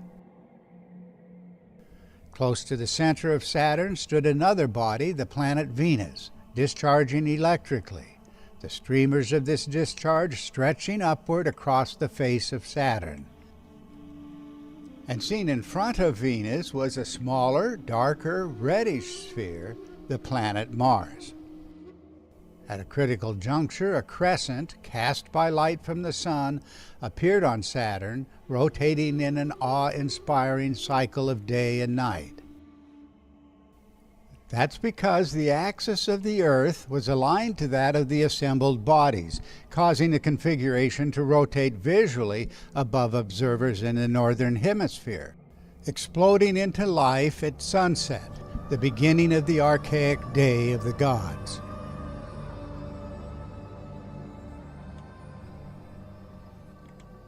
Yes, the claims are outrageous, but also extraordinarily specific, leaving no doubt as to what the ancient evidence should look like, in stark contrast to all common opinion about the ancient past. From a single snapshot of the configuration seen here, we can work backwards to the first appearance of these bodies out of an undifferentiated cloud or sea of dusty plasma. We can follow the configuration's evolution through phases that range from quasi-stability to earth-shaking catastrophe.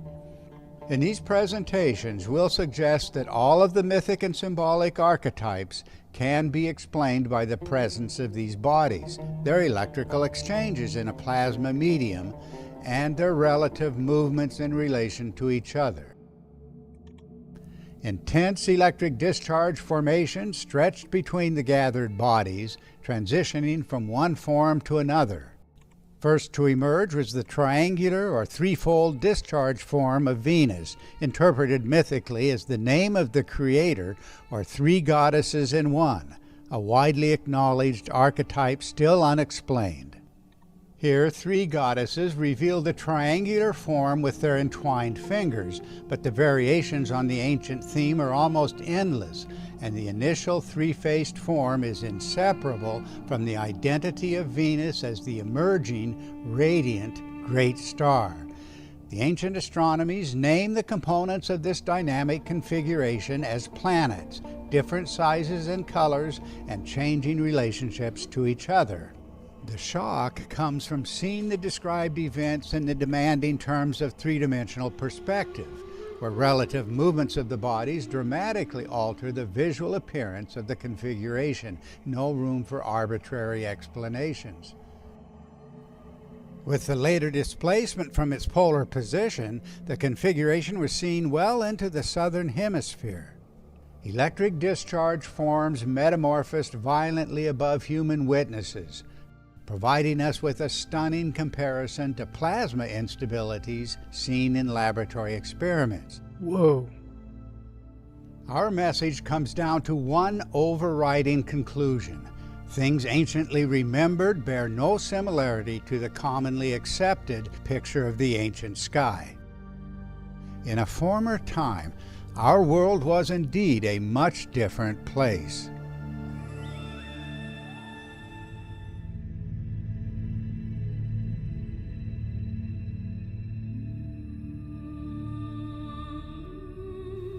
Of all the mistaken perceptions about the origins of ancient myths and symbols, it's the creation story that we've most profoundly misunderstood.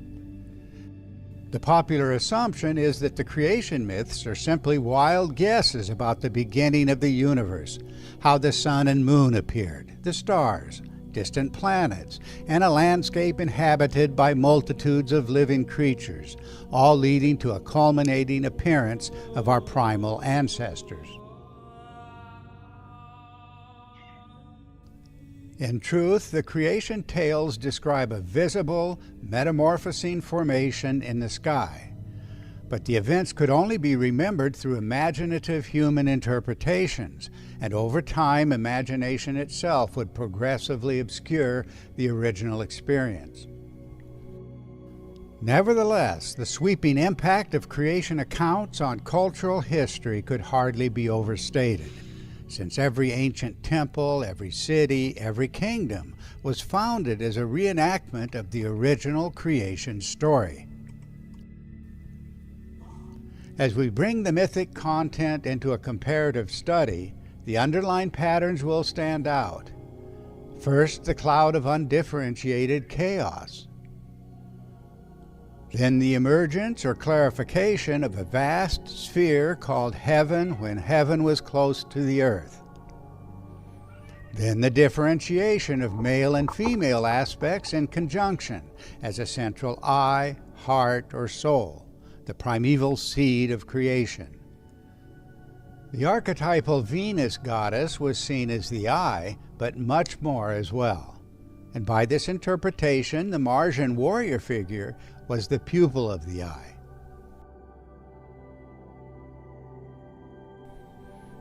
Many variations on the creation theme connect the central eye with an emerging triangular form interpreted as the visible name of the Creator himself.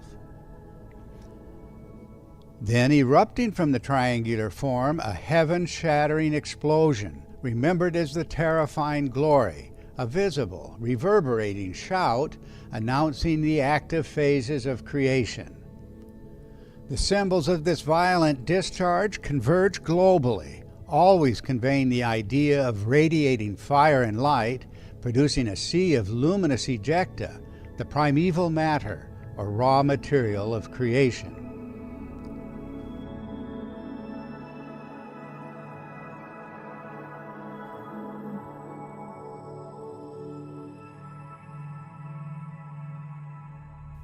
The explosive outflow gave the appearance of protection around an invulnerable spot, the location of the warrior god, the celestial prototype of the warrior king on earth.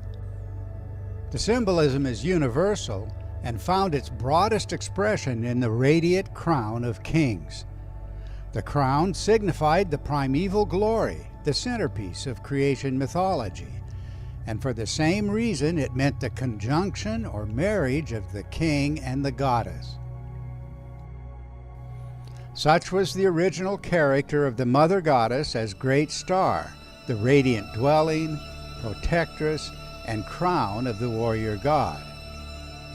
We'll follow the creation symbolism up to and through the unraveling of the planetary configuration into the complex phases of restabilization, cosmic renewal, and the departure of the gods. The events were not just seen and heard, but encoded the world over in magical practices, in kingship rites, in New Year's festivals, and yes, even in ritual sacrifice and the great wars of conquest and nationalistic expansion. But what was the role of the overarching creator figure in all of this? The paradox of a mythic creator and displaced god will be the subject of our next discourse, When Saturn Ruled the World.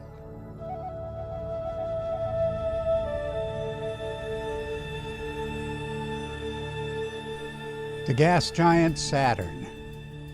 It's the outermost planet visible to the naked eye, moving on an orbit almost 900 million miles from the Sun. For those untrained in finding planets in the night sky, it could hardly be said that Saturn stands out amongst its starry companions. This lack of distinction underscores an unsolved mystery. Where did all of the extravagant images attached to this distant speck in the sky come from?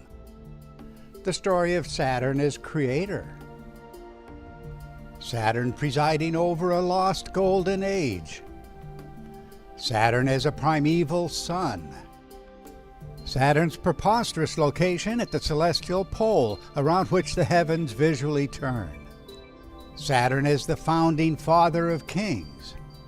And Saturn as dying or displaced god.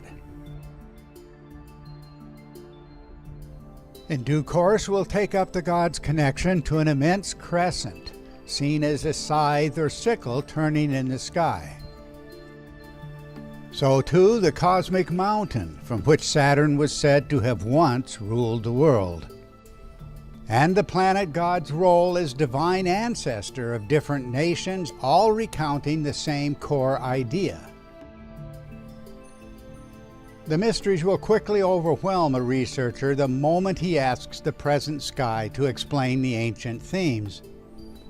In fact, many scholars simply walked away from the dilemma. Here's the dilemma in a nutshell. The myths appear to be much older than any recorded observations of planets. The first flowering of the monumental civilizations occurred in an environment of myth and magic. There are no lists of planets, no diaries of planetary motions. The celebrated gods do not look at all like the planets we know so well today. So most scholars simply state that planetary behavior could not have provoked any of the great myths. The attachment of myths to planets must have come much later, perhaps in the first millennium BC. Our message, however, is that a radically different planetary arrangement prevailed in an earlier time. Planets, not in their present orbits, but planets, provoked all of the mythic archetypes. What we're offering in this series are reasons for known facts, things not disputed. This includes the fact that the astronomer priests themselves, in recording the tranquil and predictable motions of planets in later times, named these bodies explicitly as the great gods of the primeval epoch. And that's the heart of the dilemma. Why does the behavior of these most venerated gods so boldly contradict all observations of the named planets today? By working with the points of cross-cultural agreement, we'll see that the astronomical images of Saturn connect theme by theme with an archaic story told around the world, told long after most cultures had lost track of any planetary connections. The story says that in a former time, a central luminary, a motionless sun, turned as a great wheel in the sky. But why an identification with the planet Saturn? It's said that this ancient power, the father of kings, presided over an age of natural abundance and cosmic harmony. But this story, in its countless variations, does not end well. It states that the world fell into confusion when the ruling god fled the theater or tumbled from his appointed station. Then the hordes of chaos were set loose and all of creation slipped into a cosmic night, the gods themselves battling furiously in the heavens, the clash of the Titans.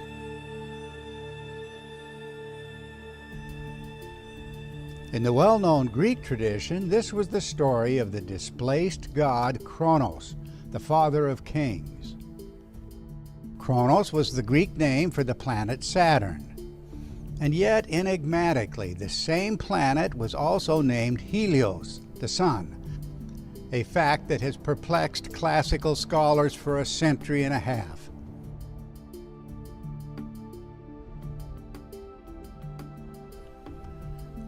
The shadow cast by Saturn reached across the millennia. Even today, our language retains the age-old cultural ambivalence toward this most ancient god. The word Saturnian expresses the splendor of the Golden Age, while the word Saturnine reflects the melancholy of paradise lost. Guesses as to explanations will never work, but an explanation based on systematic, cross-cultural investigation will work, allowing a global story to mean what it says, even if that requires a measure of patience as verifiable pieces come one by one into a coherent picture of the ancient sky.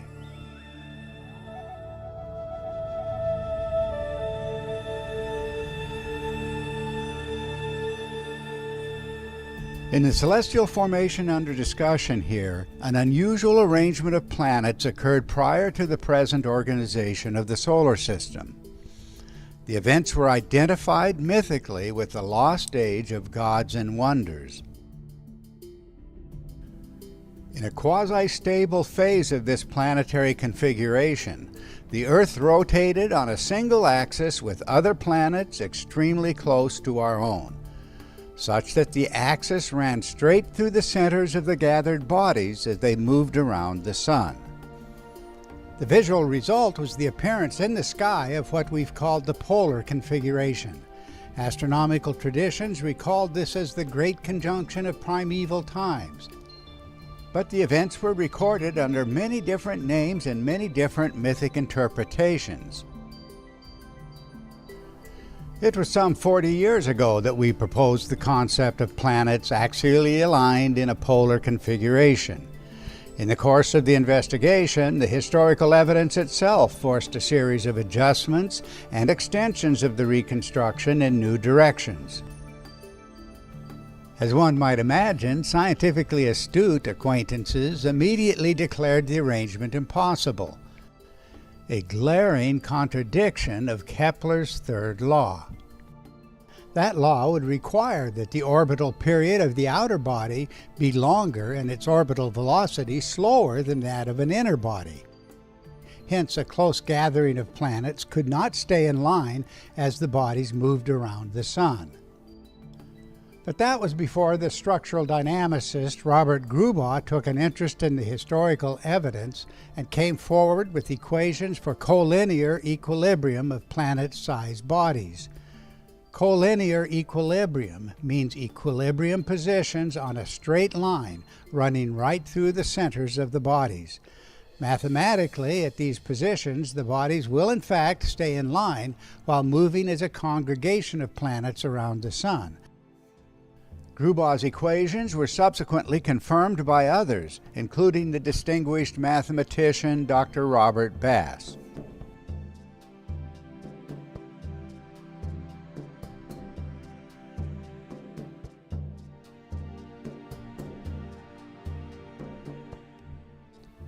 Of course, no revelation about mathematical equilibrium could ever settle the complex issues posed by the reconstruction. It's the historical evidence that raises the questions in the first place and provides the acid tests. An acid test means a definitive test, a test the reconstruction must meet if valid, and a test that alternative explanations cannot meet. Consider the example of the Great Conjunction implicit in ancient imagery. When that phrase is used today, it refers to Jupiter overtaking Saturn in its orbit. By calling this close approach a Great Conjunction, modern-day astrologers and astronomers have effectively trivialized a foundational principle of a much more ancient language and symbolism. The Babylonian astronomer priest Berosus in the 3rd century BC stated the ancient idea unequivocally when he described a planetary arrangement ahead of world-altering catastrophe.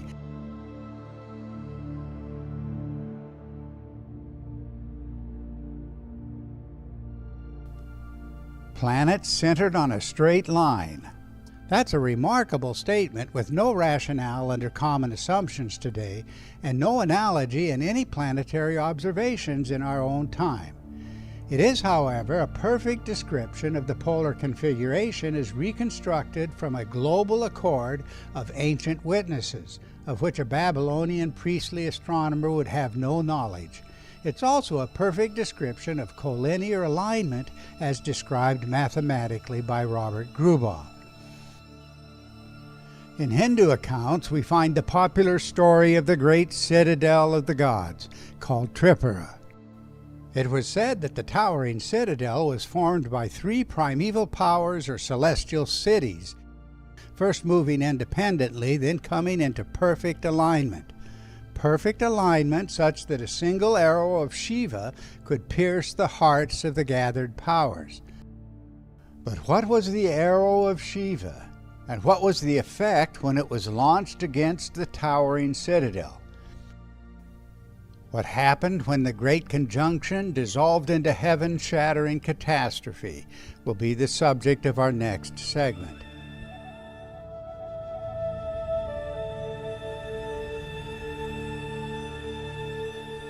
We've said it before, and it bears repeating, that the first step in assessing the complex and extraordinary claims of this reconstruction is to be crystal clear as to the core details and their testable implications. This stylized form is the fulcrum of the reconstruction. From here we can look backwards and forwards to name critical events in the evolution of the configuration. We earlier named the planetary components. Saturn is the large sphere at the celestial pole, no rings at the time. Venus is the discharging star-like form on axis in the center of Saturn. And the smallest sphere, Mars, visually appearing within the sphere of Venus. We've called this a quasi-stable phase of an evolving or metamorphosing configuration. Episodic motions of Mars occurred along the axis, provoking streams of material alternately between Mars and Venus and between Mars and Earth. We also observed dramatic changes in the number of discharge streamers that stretched between Venus and Saturn. In episode 4, we described the emergence of a triangular form from the dusty plasma medium and a subsequent explosive discharge, producing a vast cloud of luminous and chaotic debris in the space surrounding the aligned bodies. Later appeared the eight-rayed star, the centerpiece of our chronology, marking a tentative stabilization of the discharge activity.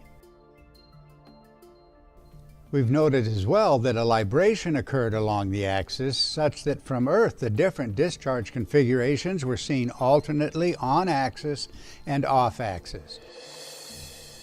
For any assessment of this reconstruction, the shifts in three-dimensional vantage point will be essential.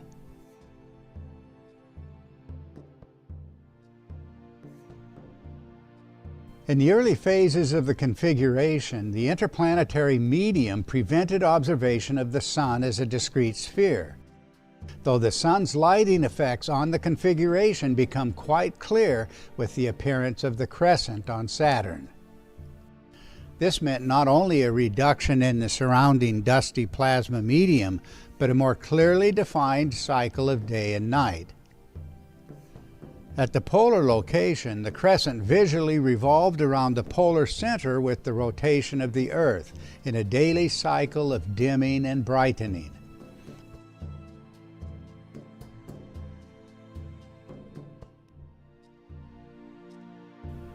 Closely associated with the appearance of this turning crescent was the descent of material from Mars. The first effect was a luminous spike reaching earthward. As Mars moved closer to the Earth, the downward stream of material extended well below the visible sphere of Saturn, eventually connecting with the circumpolar region of the Earth. It seems that over time, the eightfold Venus discharge was compressed into just 4 directional streamers expanding across the face of Saturn. This phase seems to have merged insensibly with another, as a dusty plasma column between Mars and Venus exhibited a conical form when seen slightly off-axis, while appearing as a bright equatorial band around Mars when viewed on-axis. Metamorphosis continued with the progressive displacement of Venus and Mars from their axial positions, the plasma stream between the two bodies taking on a spiraling form. As we'll see in due course, with continued displacement, the spiraling plasma stream between Mars and Venus gave way to a chaotic, undulating appearance as the configuration itself grew catastrophically unstable. The violent episodes that followed marked the most terrifying events in all of human history. The disastrous interlude between the dismemberment of the configuration and a spectacular phase of reconstruction.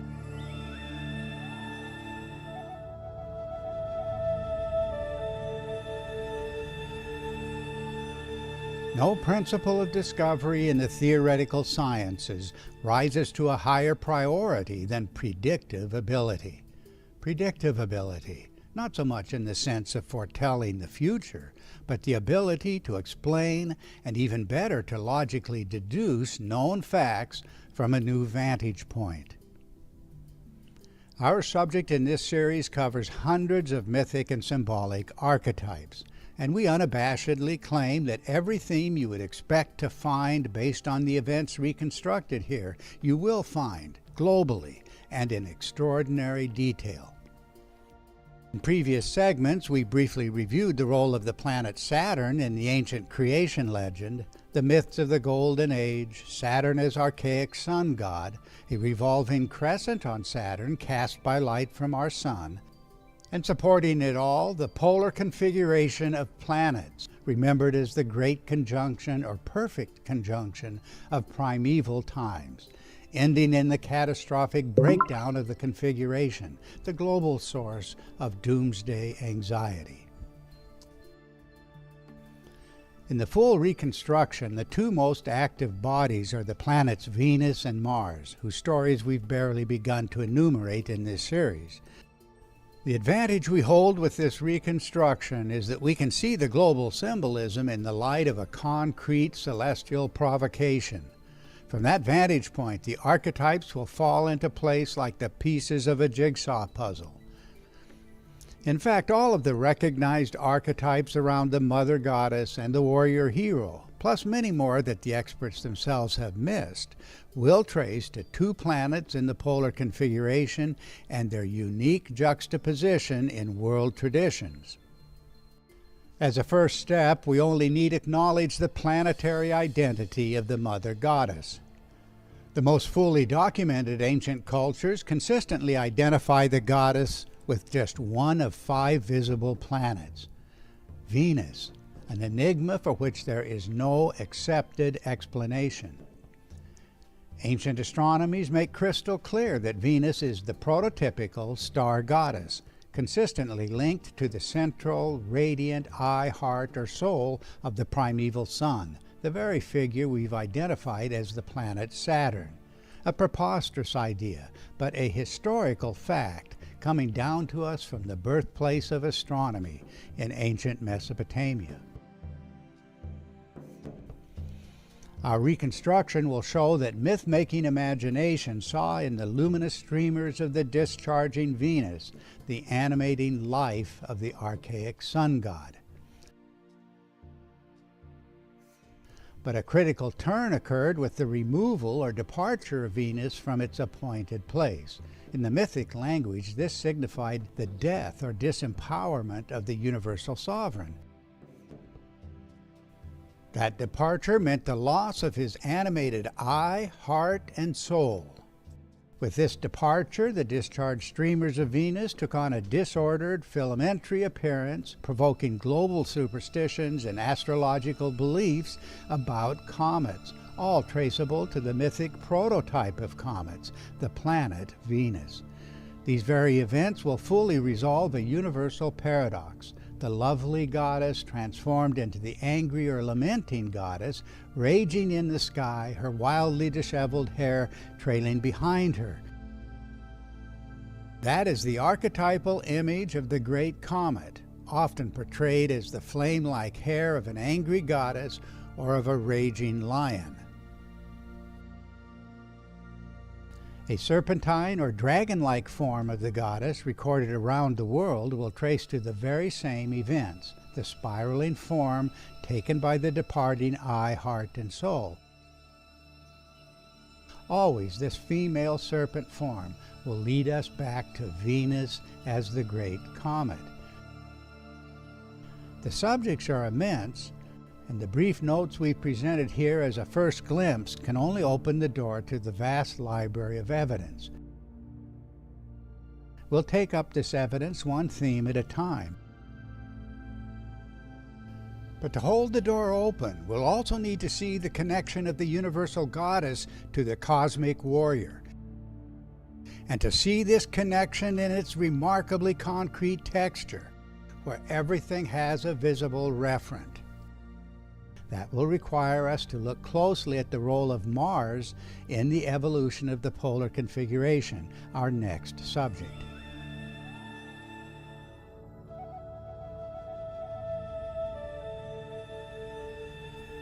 The mythic archetype of a great ancestral warrior or hero is surely the most popular mythic theme of all time. And yet, thousands of years after the first expressions of the archetype, can anyone rightfully claim to have penetrated the mystery? Even today, despite countless volumes written on the subject, a convincing answer seems entirely out of reach. What human experience could have inspired a worldwide image of a superhero rescuing the world from chaos monsters?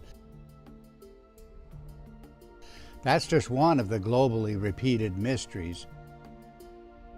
Why the birth of this great ancestor from the womb of a revered mother goddess? Why the exposure or abandonment of the hero at birth? Or the murder or displacement of his father? Why was the god himself so frequently identified as an unerring arrow, sword, spear, or hammer? A weapon that turns out to be a cosmic thunderbolt. Yes, a thunderbolt, but with no similarity to lightning in our sky today. Absolutely nothing makes sense under any familiar references, and yet the themes are so fully connected that one archetypal attribute leads seamlessly to another, then another. There must be an explanation. And yet, common beliefs will not permit an explanation. That's the logical contradiction arising from today's accepted stories of human history and planetary history.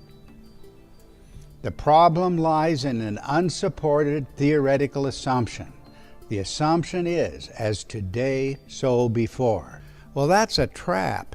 It holds our attention on today's uneventful solar system, even as the human record speaks with 1,000 voices for a violent and catastrophic planetary history. In popular accounts, the prominent heroes are quasi-divine, big and strong men who rescue humanity from chaos monsters. One astronomical tradition after another names this warrior figure as the planet Mars.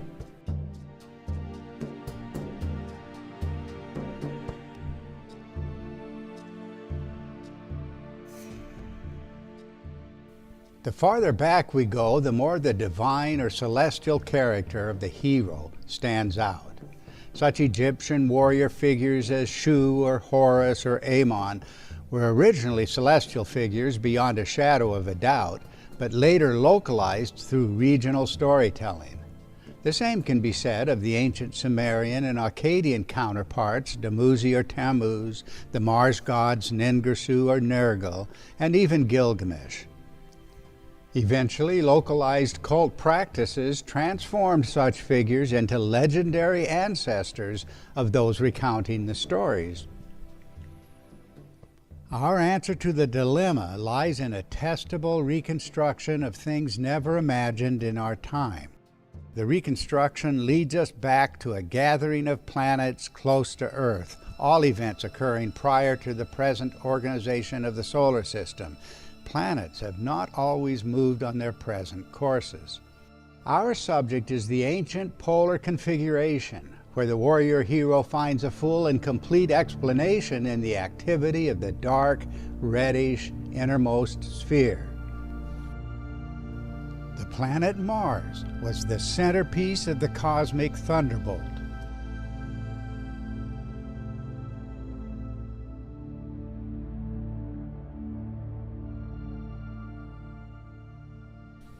The testability of this reconstruction lies in the contribution of visible forms and explicit sequences of events, all testifying to the global substructure of human memory.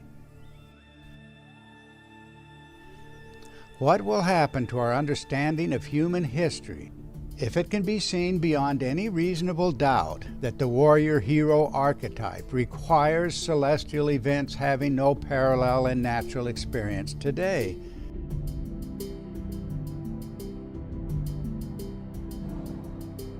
What does it mean when the warrior king on earth symbolically dons as his crown the revered glory of heaven? That event meant the king's conjunction with and marriage to the archetypal star goddess, identifiable as the planet Venus. Many parallel symbols are equally important. Just one example is the identification of the exploding radiance, the essential quality of the star goddess, as the warrior king's shield, mythically his gift from the goddess. That identification magically confirms the local king as an incarnation or avatar of a celestial prototype, the warrior king as mythic protector and owner of the terrifying glory. That's what the word hero literally means. Name any broadly repeated theme attached to the hero archetype. Observe its place in the reconstruction, and you'll find additional themes that are just as explicit. No room for ambiguity or for simply making up explanations. Ask the question, does any popular explanation actually work? In the context of our reconstruction, the required patterns must show up, globally, if the events occurred. We'll follow that logic to further conclusions in our next segment.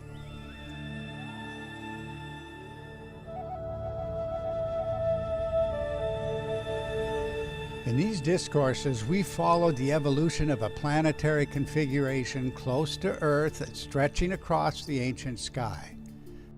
Centered at the North Celestial Pole, it remained stationary for an extended period at this position.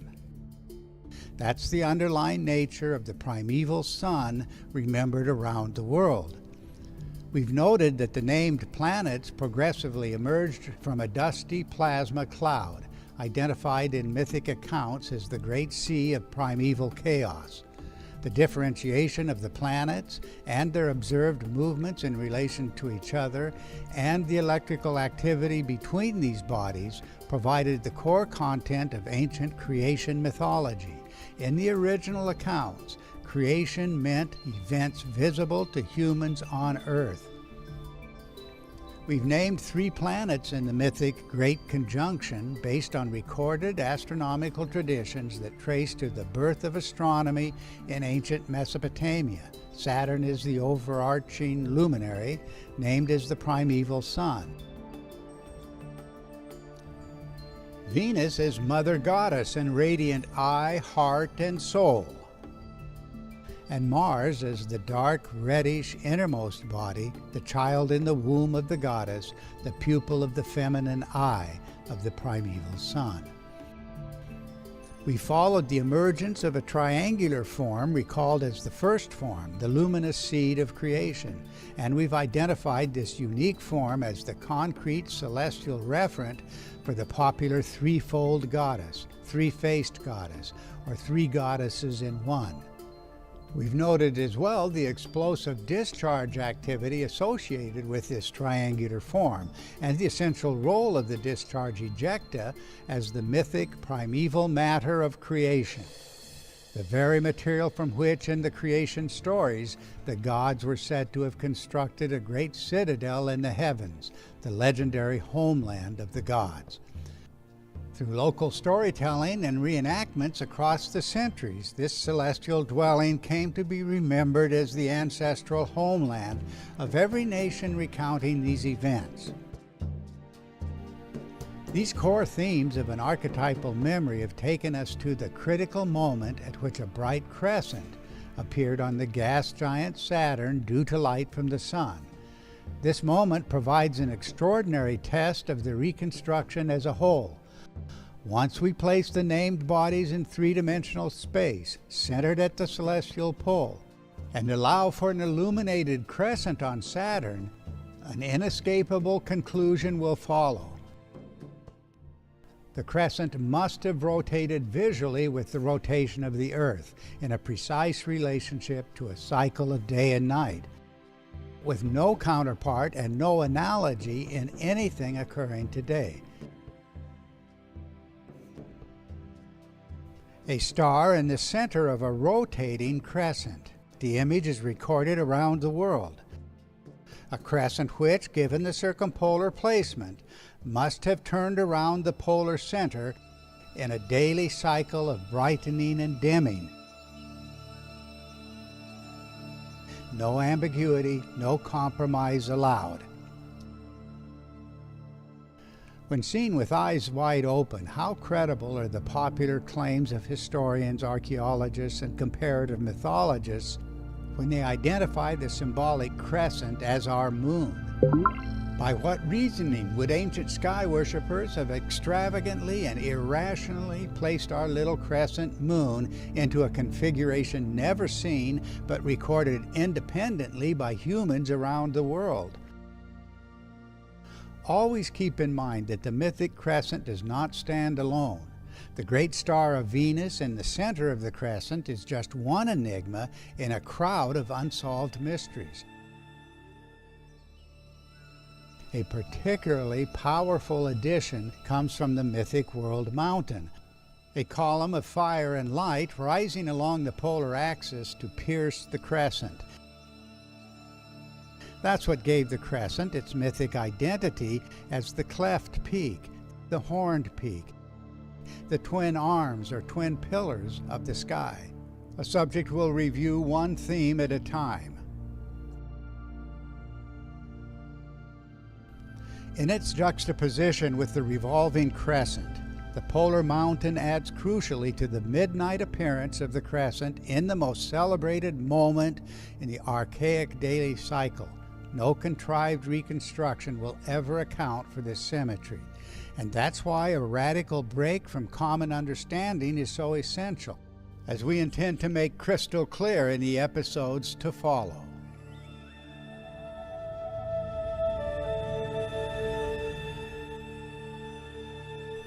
In our previous episode, we observed the critical role of a great crescent in the ancient sky. The placement of this crescent on the sphere of an enigmatic body called the primeval sun is one of the unresolved mysteries of the ancient world. The first step in a resolution must be to honor the early historic descriptions of things not seen in our sky today. The crescent had nothing to do with our moon, and the great sphere on which the crescent appeared certainly was not our sun. It was the sphere of the gas giant Saturn, appearing as a massive body visually dominating the sky. Yes, today's sun was present. It was the sun that cast the illuminated crescent on the towering form of Saturn. But why the incessant contradiction of our familiar sky?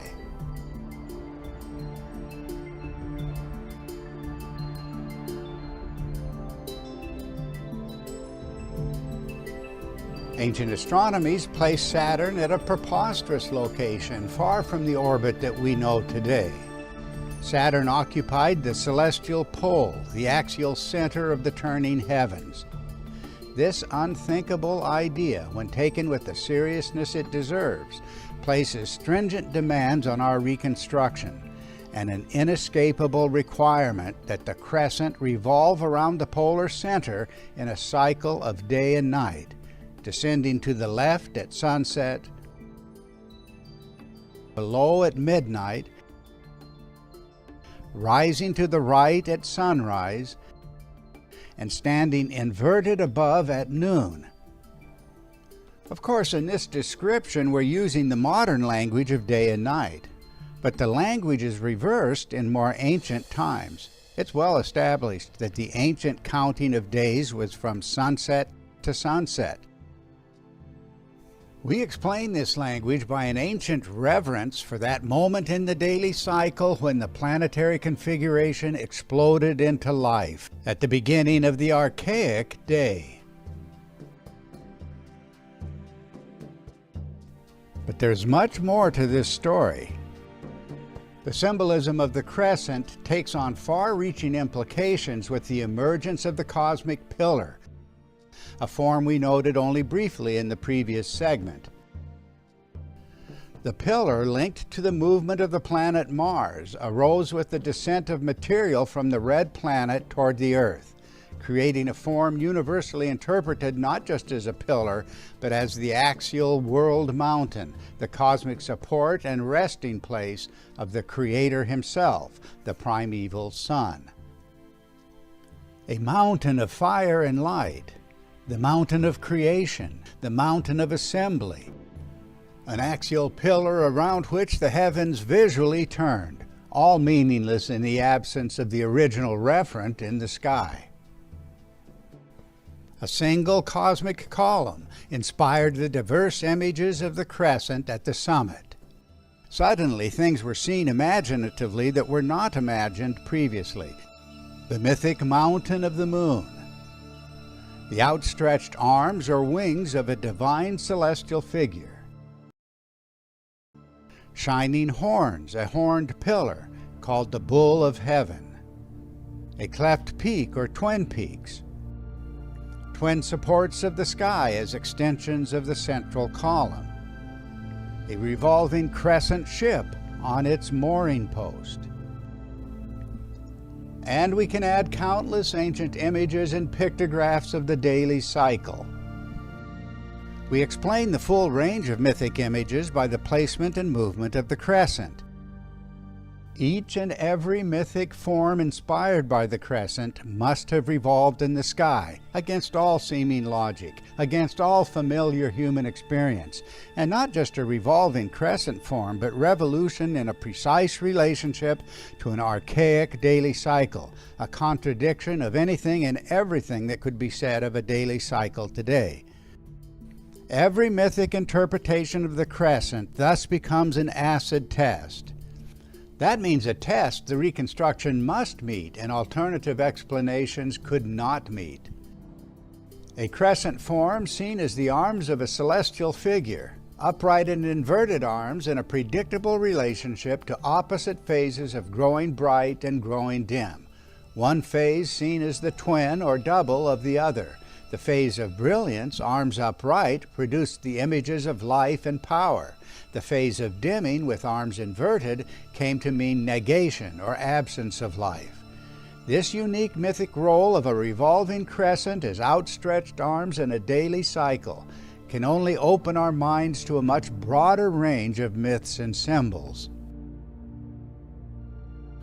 What about the other mythic forms of the crescent, since they must also have rotated absurdly around a central star? We'll show that every predicted correspondence occurs in explicit detail. The more archaic the tradition, the more precise the correspondence, as we would expect, all with no explanations available under common suppositions about the ancient sky.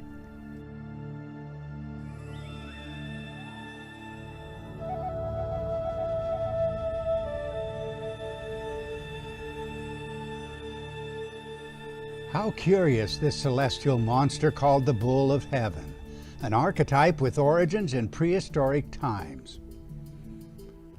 When civilization began, the Bull of Heaven was already present in ancient Egypt and Mesopotamia, but the influence of the archetype extended far more broadly, with literary, symbolic, and ritual echoes continuing into modern times. In the ancient Sumerian epic of Gilgamesh, the bull is Gugal Anna, the great bull of heaven. The crescent form of the Sumerian god Nannar, the Babylonian Sin, shines in the heavens as the horns of the bull of heaven. A similar power appears in the Egyptian pyramid text in the middle of the 3rd millennium BC. There it said people stood in fear and awe of the great bull Kenset with shining horns. The name is translated as the bull of heaven.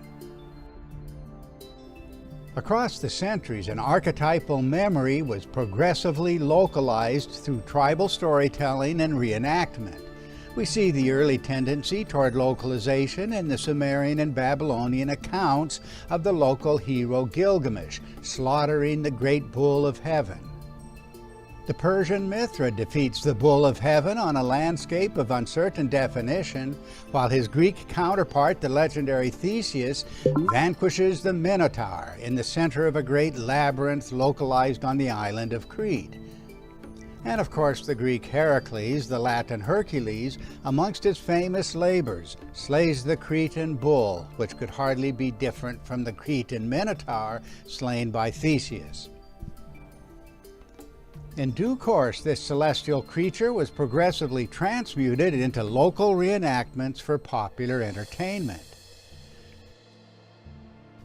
And what does it mean when we consistently find close by the beautiful princess, the literary echo of the mother goddess? Well, of course, the experts leapt to a conclusion, perhaps the only conclusion conceivable under common assumptions.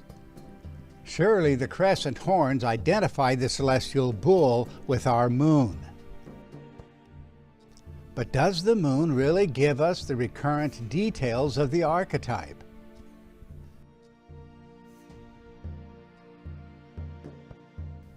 It's ironic that the late 19th century scholar Peter Jensen, in his groundbreaking study of Mesopotamian astronomy, Die Kosmologie der Babylonier, unequivocally identified the crescentine god Sin as the planet Saturn. What could this mean? These discourses are exploring the unexplained origins of ancient symbolism, and that includes a revolving crescent that could never be reconciled with anything in today's sky. Most fundamental was the crescent's direct connection to a central star around which it turned in a daily cycle. An unrecognizable daily cycle was once celebrated around the world. We've discussed this crescent in its relationship to the pervasive myth of a cosmic mountain or pillar. It was this concrete relationship that gave to the crescent its mythic interpretation as two outstretched arms revolving around a central star in opposite twin-like phases of growing bright and growing dim. By its direct linkage to the axis pillar, the resulting celestial form inspired the mythic image of a pillar god holding aloft the sphere of heaven with outstretched arms. Heaven meant the planet Saturn, when Saturn appeared as an immense sphere in a gathering of planets along a polar axis close to Earth. We've urged viewers to always think in terms of diverse, even contradictory mythic interpretations, all pointing back to the same underlying forms: a pillar god with outstretched arms and a horned pillar identified as the bull of heaven, a form whose evolution over time becomes clear as we give attention to the origins of the archetype. But these were just two of several mythic forms tracing to the same pillar and crescent. And if this is so, it is only reasonable to follow the predictions of this reconstruction into the concrete details of a global accord. Here we can observe first the original human experience of concrete forms in the sky, and we can observe how in later times, when the celestial forms were no longer present, all that was left were the mythic interpretations. In this case, a pillar god or goddess with outstretched arms, and a great bull with shining horns. Could it actually be that the Bull of Heaven, with its immense impact on human history, was nothing more than a pillar surmounted by a star and crescent? The Egyptian text, called the Litany of Ra, invokes this primeval sun as shining horn, the pillar of Amentet. And here are the words of the Egyptian pyramid text relating to the mythic bull Kenset. The pillar of stars, the bull of heaven, whose horns shine, the well-anointed pillar, the bull of heaven. One celestial form with two radically different mythic interpretations. One is outstretched arms, but another is shining horns. That's the direct and testable prediction of the reconstruction, an invitation to follow the ancient evidence wherever it leads. And that will mean other mythic expressions of the same underlying form. Due to the abundance of testimony on the subject, we'll return with more details in our next episode.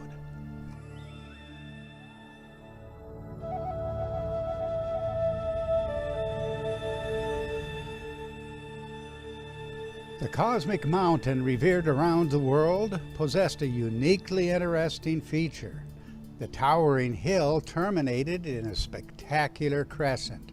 From one land to another, we see this crescent presented mythically as twin peaks with a remarkable story to tell. A well-known Egyptian hieroglyph places the sign of the ancient sun god Ra between two peaks. But what does this mean? The glyph is typically translated as the horizon, as if it signifies the geographic place of sunrise.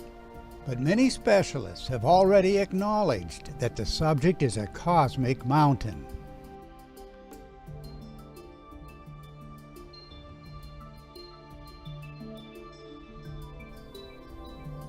The Egyptian symbolists themselves make this clear by placing the twin peaks not on the horizon, but upon a standard or pedestal, whose original meaning was the pillar of the sky. The Egyptian symbol in question, Akhet, does not literally mean the horizon. It literally means the twin peaks of a mountain or pillar of fire and light. Okay. The two peaks are in fact the upper termination of the cosmic pillar of Shu we've previously discussed. Traced to its archetypal origins, the context becomes fully predictable by our identification of the two peaks as the revolving crescent. One form with multiple mythic interpretations, outstretched arms of the pillar god, horns of the bull of heaven, and the twin peaks of a singular cosmic mountain. Much the same symbolism occurs in ancient Mesopotamia, where we see the sun god Shamash depicted between the twin peaks of the world mountain, though other divine figures appear in the same strategic placement with respect to the horns of the bull of heaven.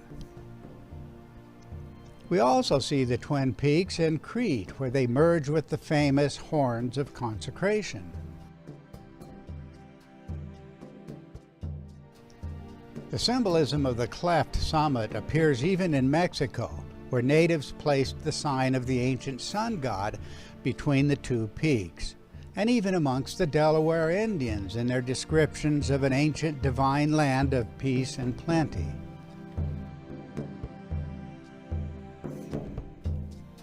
As we continue this series, the core symbolism will show up in many other cultural contexts as well, and the mythic interpretations of the root form extended far beyond the idea of a twin-peaked mountain. It was a revolving crescent that inspired the worldwide imagery.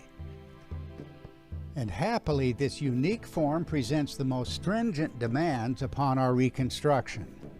A crescent exhibited on the face of the primeval sun god, an inseparable connection to a visible, axial pillar of the sky, a crescent revolving around a central orb or star in a daily cycle with no parallel in any natural experience today, It's the converging, imaginative interpretations that give integrity and concrete meaning to the ancient accounts.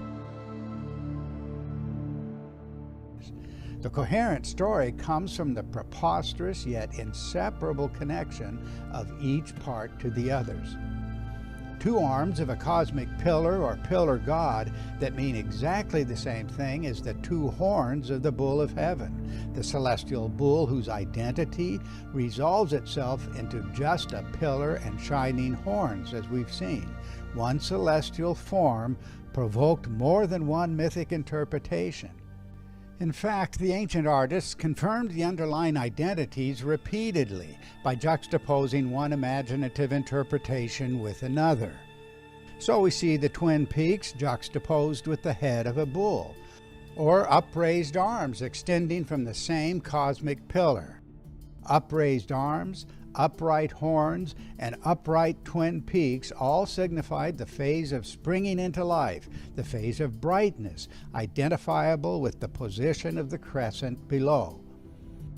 And that will explain why the Egyptian symbol of life, the Ankh, was repeatedly linked to the upraised arms beneath the sun god, and to the twin peaks of the Akhet, and to the bull of heaven as well. For this reason, it's hard to imagine a more costly mistake than the common translation of the Akhet as the horizon. The revolving crescent was the luminous face of Ra himself. You will never see Ra rising above the twin peaks, though that would be the first thing to look for if the common interpretation were correct. Seen in the light of this reconstruction, the extraordinary implications leap out to us as well. If, as we've claimed, the crescent revolved around a central star or orb, then for the sake of consistency we must ask whether the twin peaks of the world mountain revolved around the sky in a daily cycle, just as the two arms of the pillar god and the horns of the bull of heaven revolved in the sky, all contrary to any imaginable terrestrial referent today. The answer will be given in our next episode as we look at the vast field of evidence provided by the Egyptians and other cultures in their depictions of the ship of heaven. What will seem absurd under common suppositions becomes an explicit prediction of our reconstruction.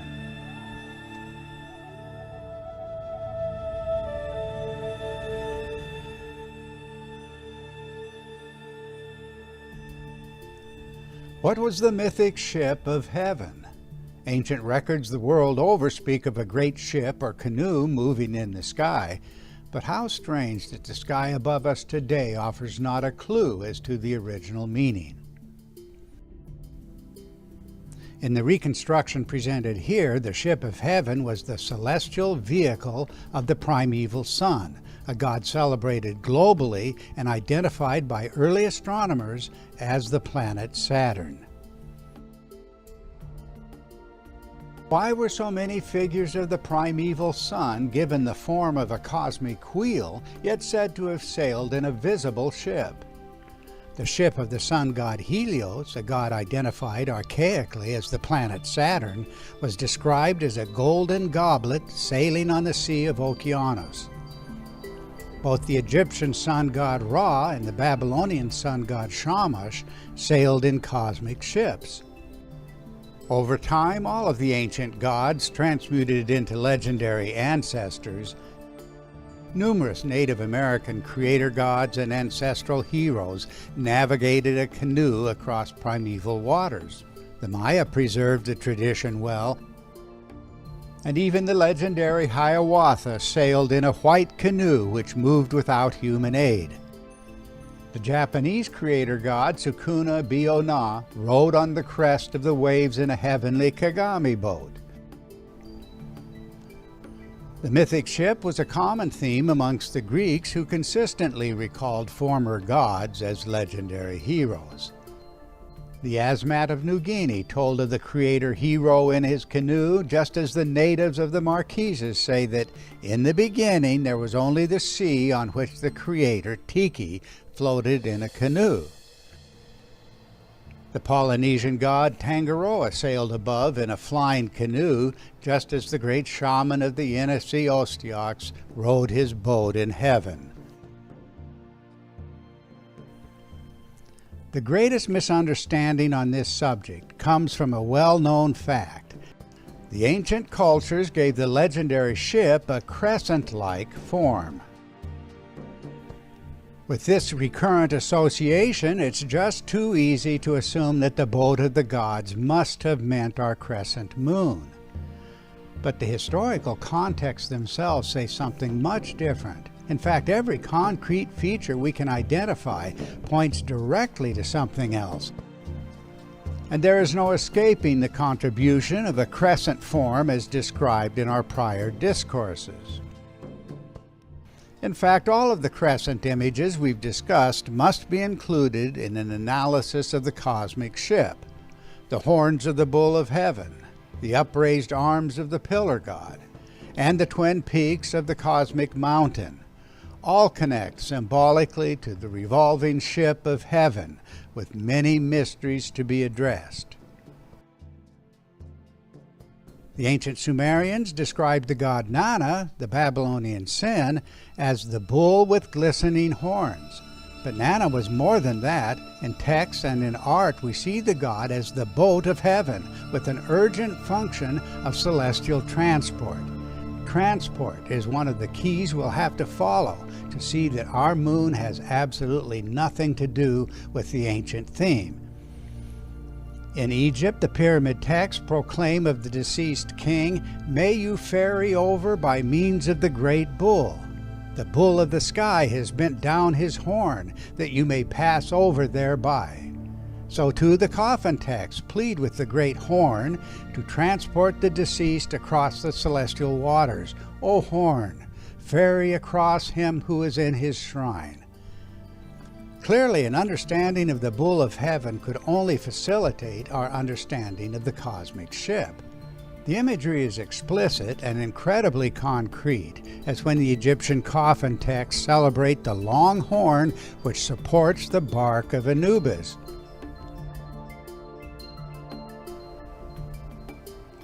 In both text and art, the ship of heaven resolves itself into a pair of horns. It's this identification that makes fully predictable the Egyptian assertion that the two arms of the pillar god Shu held aloft the ship of heaven. The two interpretations are inseparably connected. That fact alone is quite sufficient to explain why we see the god Shu with outstretched arms standing upright in the revolving ship of Ra, the ship that revolved like the arms themselves in the archaic cycle of day and night. And what of the third crescent form we've discussed, the twin peaks? In this most extraordinary test, it's the utter absurdity of the idea that drives our point home. Twin peaks rotating in the sky in a preposterous identification with a cosmic ship? The Egyptian sources do not equivocate. They either place the twin peaks on the ship or the ship upon the twin peaks. Either juxtaposition is fully reasonable since the symbols meant precisely the same thing. But the specialists, seeing only the contradictions of nature as we know it, can only marvel at the apparent incongruity.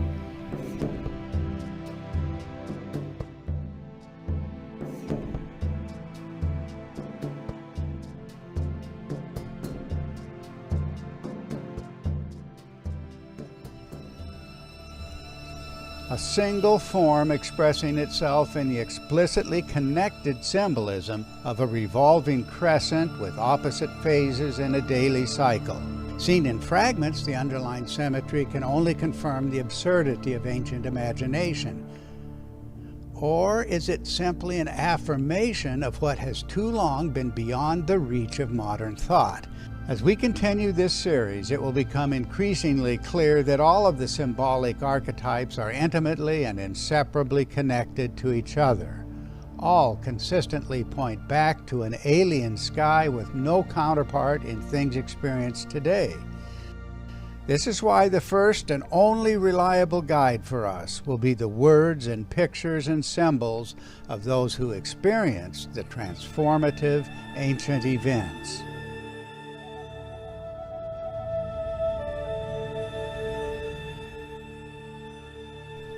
Ancient images of the cosmic ship give us an opportunity to question many popular assumptions about the ancient sky. Our message is that the sky we see today does not provide a useful guide to the ancient experience. Extraordinary celestial formations above the early sky worshippers provoked an explosion of mythic images.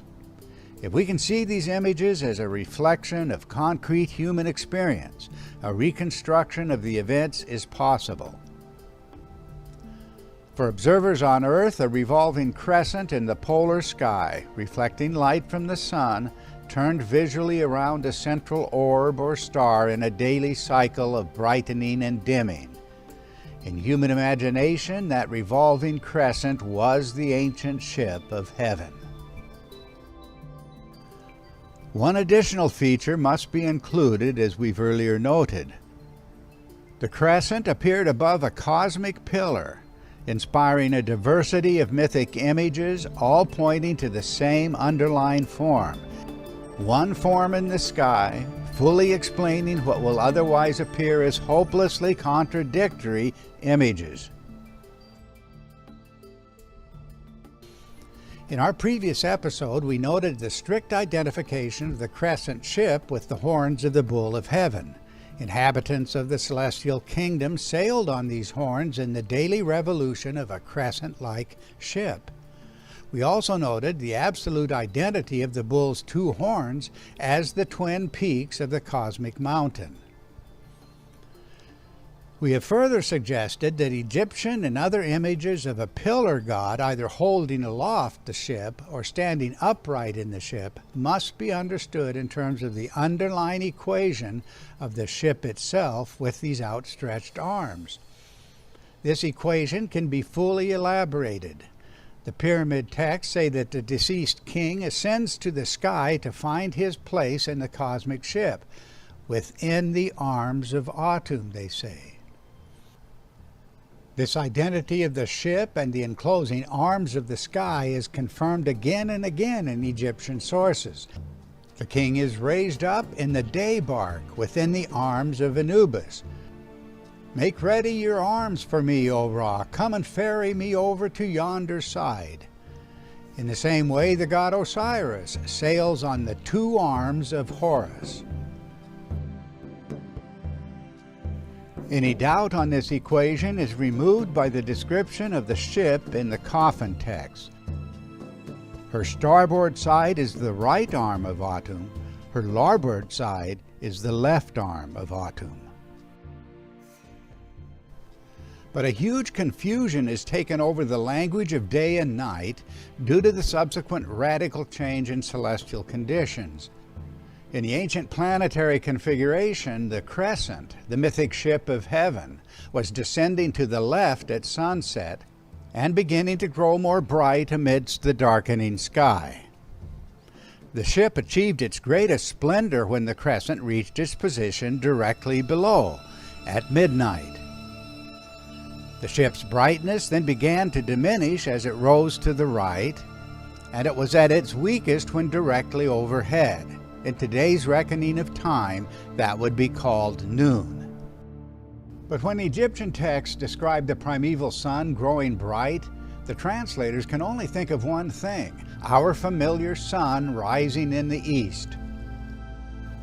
That fundamental misconception sets in motion a series of irreconcilable contradictions in all of the standard translations. The Egyptian sources are far and away the most complete references on this question. In unequivocal terms, they describe the vehicle of the gods, the ship of heaven, in two phases of a daily cycle: a phase of brightening and a phase of dimming. These phases have nothing to do with the appearance of the sun itself. The sun was not even present within the visual theater of the gods.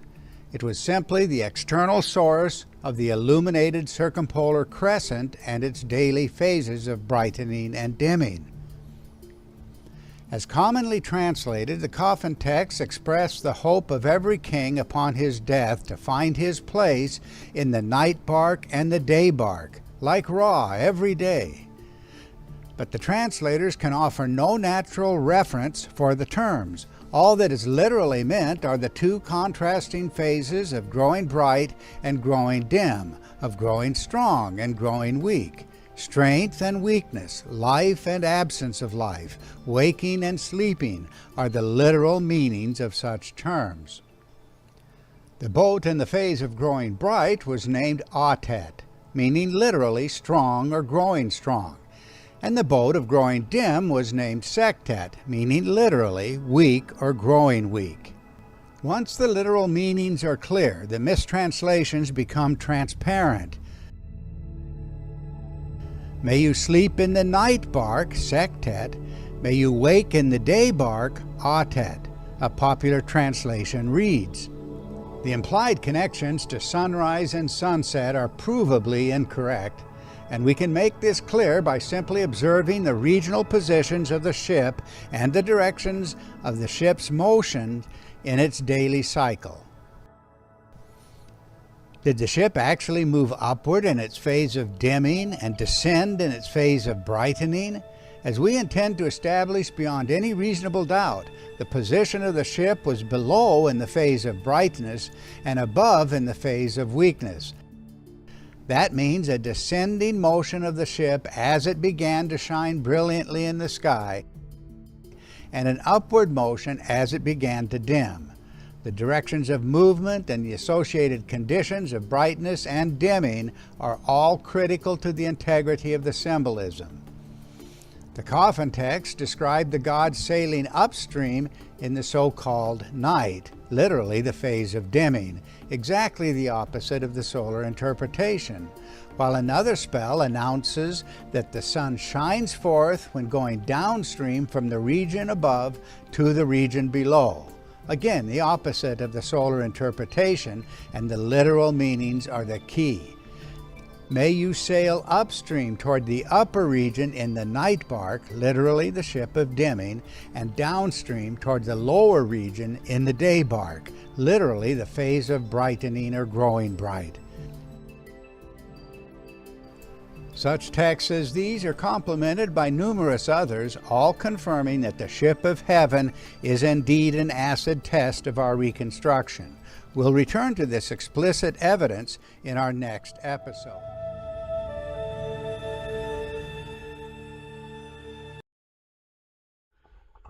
Whew, boy. That is something, man.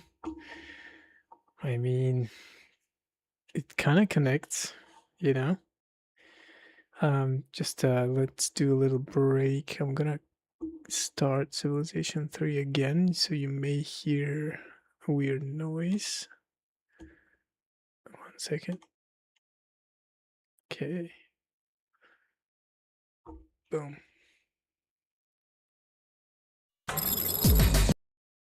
Okay, good. Oops.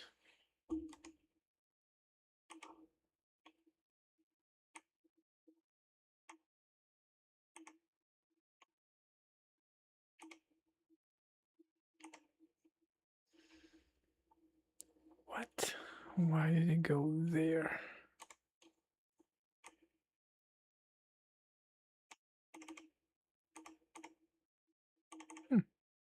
That's weird. Let me try again.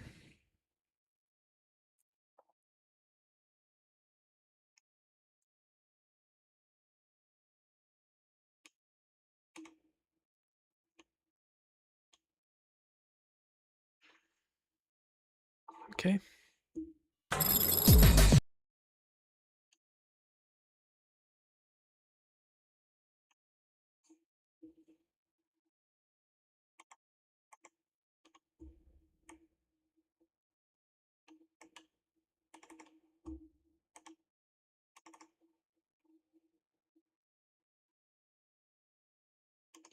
It's really weird that it's actually going on different.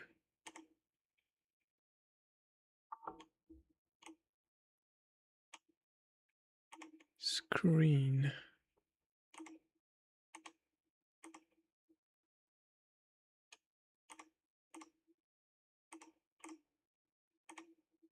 Okay. Oops. There we go.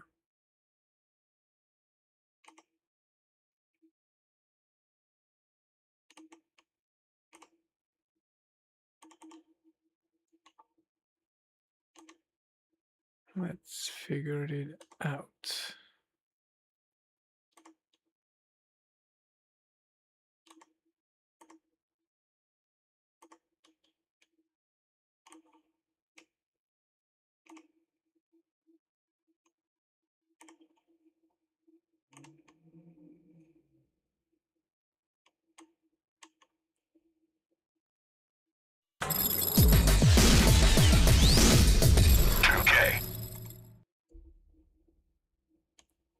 Okay, finally. Thank God. All right, now we can soon enough continue with the documentary. Enjoy.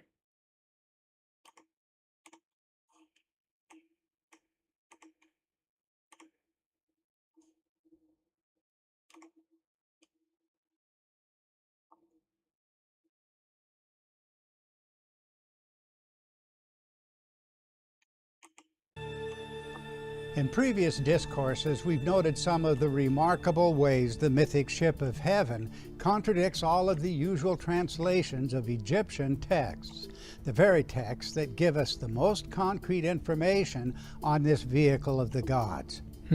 Translators sought to accommodate the problem by mistranslating the literal meanings of Egyptian words. But the real problem has its source in the inescapable motion of the ship itself. The ship flatly refuses to cooperate with any solar interpretation. Why at the beginning of the ancient day was the ship described descending, while at the beginning of the ancient night it was rising? And why the consistent linkage of the descending ship with the left and the rising ship with the right?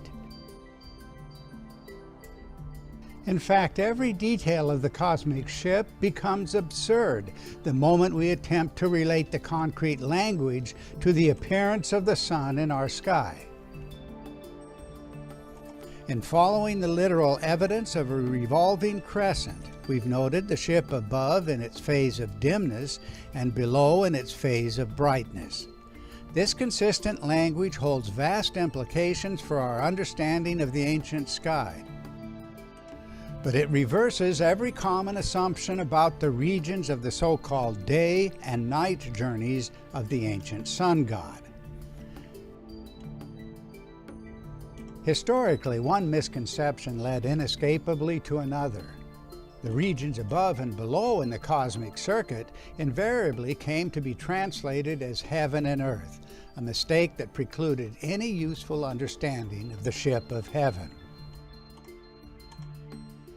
The two most frequently used Egyptian words for the regions above and below can be seen in the pairing of the concepts pet and ta.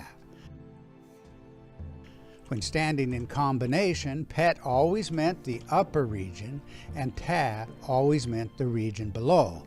These are the accepted literal meanings of the combined words. In the pyramid text, we find the night bark of Ra sailing over Pet, the upper region. But what is the sun god doing above at night? Thou sailest on high in the evening barge means literally in the phase of dimming, above. It's not literally our night. The ship was depicted above in the literal phase of dimming, mistranslated as a night journey. The upper region, Pet, was also represented by the arching body of the goddess Nut, and we see the ship in its so-called night journey moving up and across the region of Pet, the region above.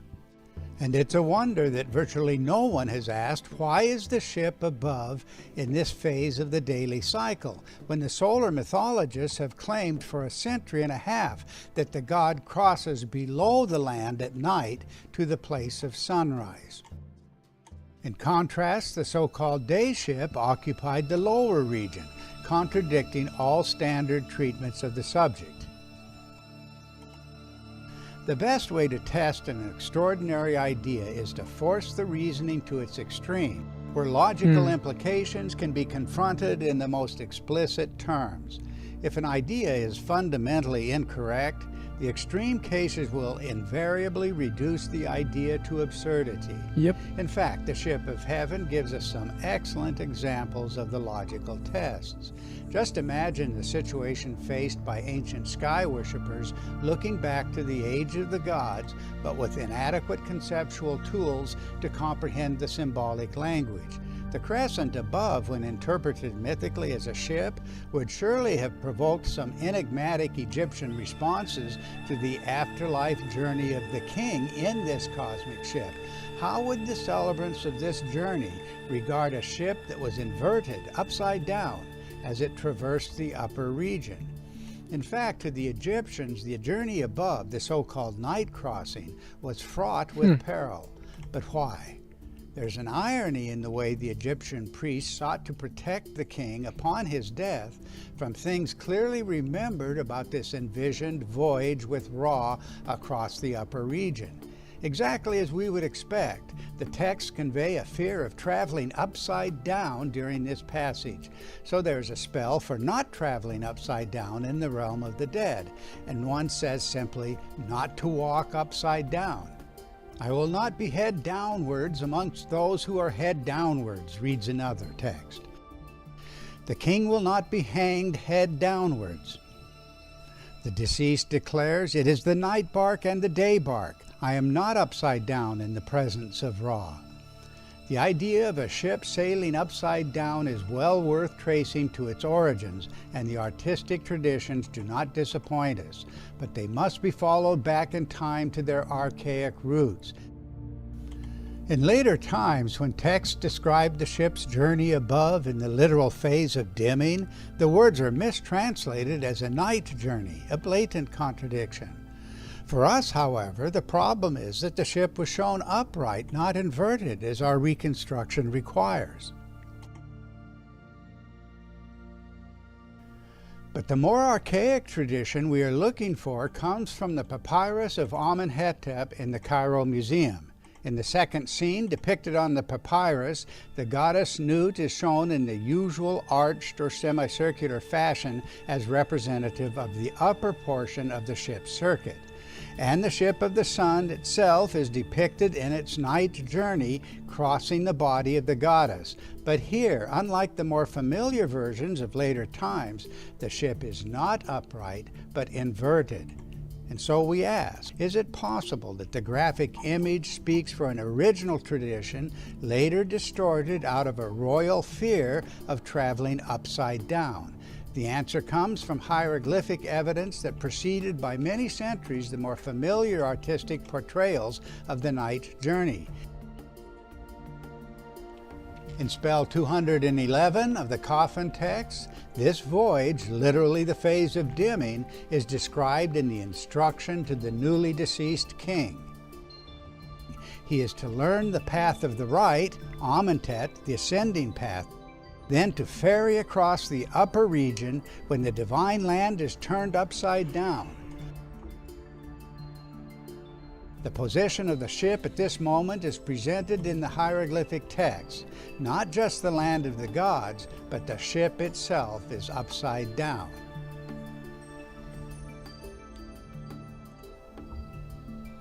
Perhaps the idea that the land of the gods could be turned upside down is no less mystifying than the inversion of the ship. But when we realize that the crescent ship is the brightly illuminated portion of the divine land, we see that the inversion of the crescent in its so-called night position, literally the phase of dimming, would be viewed as an inversion of both the land and the ship. In our reconstruction of this ancient imagery, we've suggested that the ship revolved above and around a visible axial column remembered as the World Mountain, known globally under many names and mythic interpretations. If this conclusion is correct, we should expect a direct confirmation of the ship's connection to the mountain of the gods. Call it an inescapable prediction of the reconstruction. The Egyptian sources speak eloquently in confirming this very connection. In the words of the deceased king, the texts say, "I assume my pure seat which is in the bow of the bark of Ra. It is the sailors who convey Ra round about the mountain of fire and light, and it is they who will convey me around the mountain of fire and light."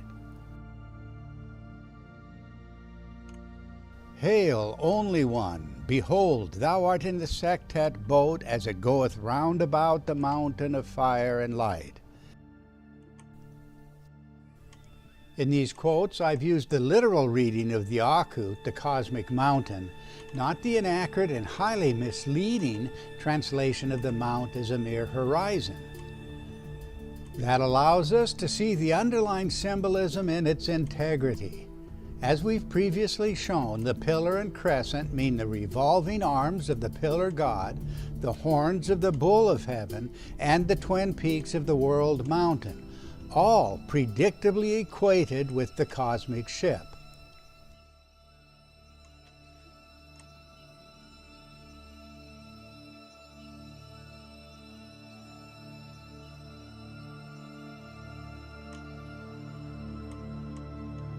So once more, we're brought back to our earlier admonition: do not believe in coincidences. The ability of a concrete reconstruction to predict explicit details when the details are simply absurd under common suppositions is not to be taken lightly. In fact, the contrasting phases of the ship of heaven in its daily journey will give us an ideal introduction to an even broader mythic theme: the cosmic twins, as figures of the revolving crescent in its archaic daily cycle. That will be the subject of our next discourse.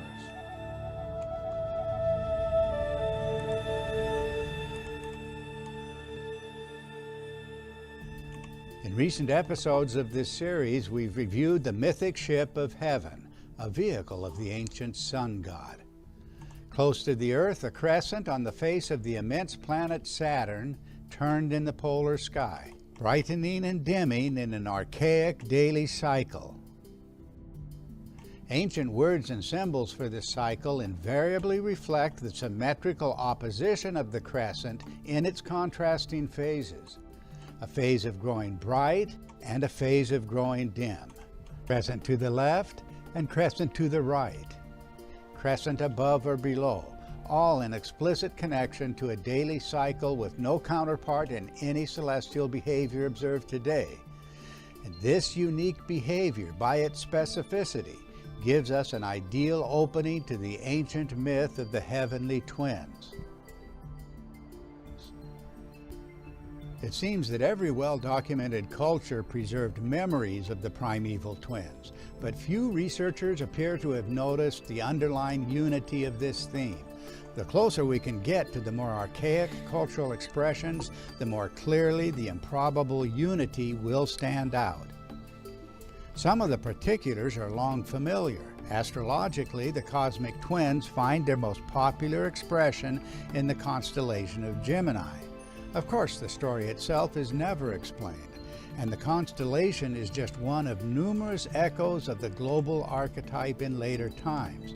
But what inspired the original idea? In our reconstruction of the ancient sky, the answer comes from the fundamental role of the rotating crescent, reflected in the strategic placement and unique gestures of the cosmic twins around a central figure. And we see the same geometry in the two faces of the ancient god himself. Two contexts of the mirror images stand out. The first points back to the crescent above and below, and the second to the same crescent in its positions to the left and right in the daily cycle. By far the most data comes from the Egyptian symbolism expressing the mirror-like aspects of the crescent in the concept of the symbolic Ka, usually translated as a double. But why was the Ka hieroglyph simply a pair of arms? Our explanation is that the crescent form, when seen behind the polar column that is so fundamental to this reconstruction, readily provoked an imaginative interpretation as two arms or wings. In fact, the Egyptian Ka symbol was the perfect expression of the twin-like aspect of the crescent, one position in the daily cycle appearing as a mirror or twin of the opposite position. Upright arms in the phase of growing bright, inverted arms in the phase of dimming. The concept of a double in the sense of a mirror image could not be more appropriate. The symbolism is abundantly evident in iconography of the Phoenician goddess Tanit. In ancient Egypt, the concept also found expression in the oppositely placed twin goddesses Isis and Nephthys in mirror positions to the left and right of the central sun god Ra, or one of his mythic counterparts. This connection to the enclosing crescent will explain why the arms or hands of the twin goddesses so frequently displayed an enclosing aspect in relationship to the king. When paired as twins, divine figures represented the two halves of the celestial kingdom, marked out by a revolving crescent in its daily circuit. In the pyramid text, the king declares, "Isis is before me, Nephthys is behind me." Or the two mistresses of Buto accompany you to the right and left. Or alternatively, the king declares that the goddess Neith is behind me and Selket is before me. Again, nothing in natural experience today will account for the pervasive imagery. The twin aspects of the giant sphere of Saturn came to identify that sphere as the vast womb of creation itself.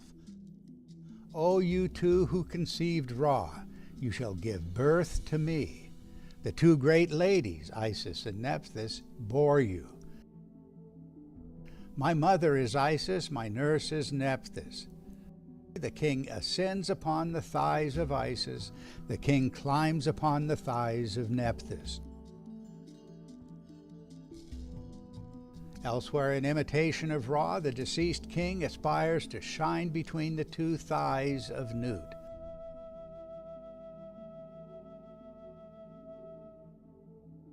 Keep in mind that these roles of goddess figures placed into the service of crescent symbolism must not be confused with the role of the planet Venus, the prototypical goddess, in our reconstruction, a quite different topic discussed earlier, with much more discussion to follow. Our point here is that the cosmic twins find a persuasive explanation in the twin-like aspects of the revolving crescent.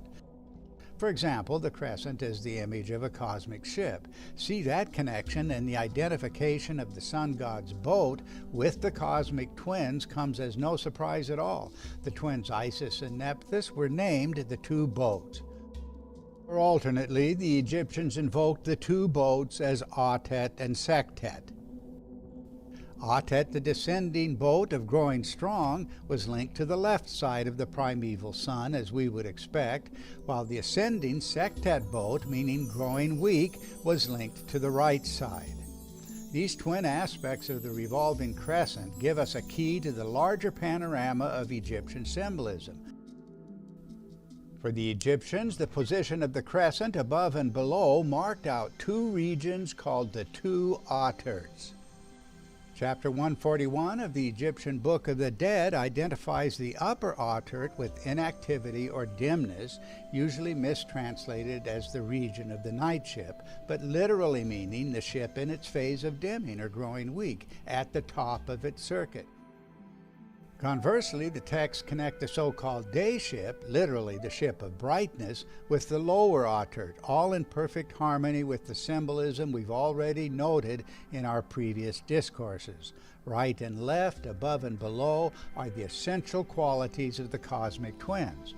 For example, in Egypt, we see the aspects above and below in the symbolic pairing of the figures Nut and Geb. The goddess signified the upper region, and the male half, the lower portion of the circuit, was defined by the male power Geb, denoting also the twin peaks of Akhet, the world mountain. Together, the two mythic images meant the unity of the celestial domain, considered as the prototypes of Egypt, the two lands, upper and lower, seen as a copy on earth of the divine plan first displayed in the sky.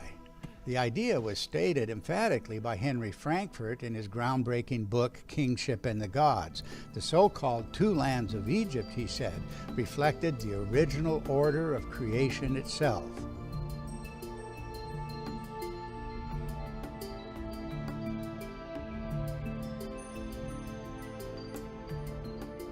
Indeed, every primary interpretation of the revolving crescent was predictably linked to the dualities of above and below, or left and right. It was not just as a pair of outstretched arms that we see the twin roles of the crescent, upright in the phase of growing bright and inverted in the phase of growing dim, and not just in the symbolism of the cosmic ship. We've seen the same symbolism of the archaic day and night in oppositely or symmetrically positioned horns, and most incongruously the upright and inverted twin peaks of heaven. In all instances, the upright and inverted forms express precisely the same connections to the phases of the daily cycle. The most fundamental fact about the cosmic twins is that they are not just twins, but they surround and enclose a venerated god or king or central star, confirmed by simply observing how the symmetrically placed arms or arms and wings so frequently enclose and protect the king. Amongst the most famous of primeval twins were the Greek Dioscuri, who, according to the leading expert A.B. Cook, represented two halves of a celestial circuit.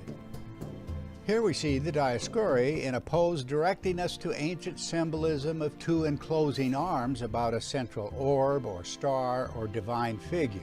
Since the cosmic twins are mirror images of each other, it's not surprising that the Greeks retained the connection by placing the central star and the two Dioscuri on a mirror.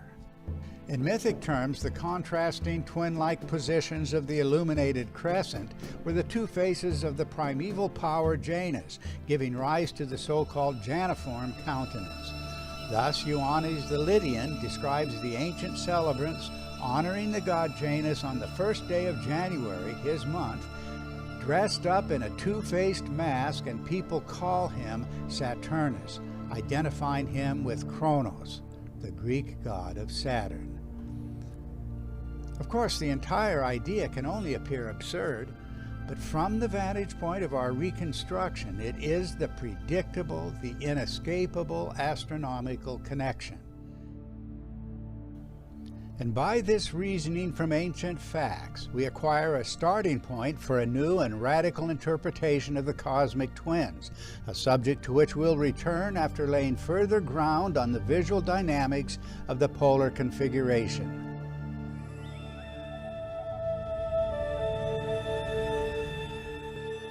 Any systematic investigation of ancient myths and symbols will lead inescapably to the mysteries of the world mountain, the cosmic mountain, the mountain of the gods, remembered by every culture on earth and memorialized through thousands of sacred mountains, pillars, and symbolic poles and posts, all appearing as symbols of an alien sky.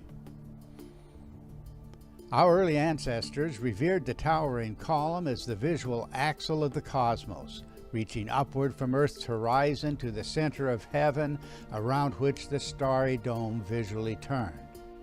No ancient culture was free from the memory of the world mountain, the Golden Mountain, Silver Mountain, White Mountain, the Mountain of Fire and Light, called also the world's highest mountain. Here the gods themselves gathered upon the summit, giving the great column its name as the Mount of Congregation. Nations the world over identified this divine habitation with the first time, the best time, the ideal time, meaning, of course, the lost paradise, the mythic homeland of the gods before they departed for more distant realms. In fact, every ancient nation on earth assimilated its own history to that of the world mountain. The point was stated emphatically by Mircea Eliade. The world mountain always signified the point where creation had its beginning. And so the early cultures declared with one voice, we came from that place, the cosmic center, the place of the divine ancestors. And accordingly, all ancient rites of sacred construction, of kingship and royal marriage, of sacrifice and holy war, always direct our attention back to the same location, the place par excellence. In every culture, whatever the imaginative form, the mount connected heaven and earth as a pillar or ladder, or spiraling stairway from the world below to the divine habitation above, and it was much more than that, as we shall see. In ancient Egyptian myths, this was where the primeval sun god, the wandering Atum or Ra, found his stable resting place. The stationary spot in the sky was the apex of a mountain of fire and light, wind and water, the pillar and support of the sky. The Egyptians called it Akhet, the mountain of fire and light. Of the creator Atum, the coffin texts say, "The great God lives, fixed in the middle of the sky upon his support." Throughout all of ancient Egypt, the priests identified every holy site as the summit of the cosmic mountain or pillar.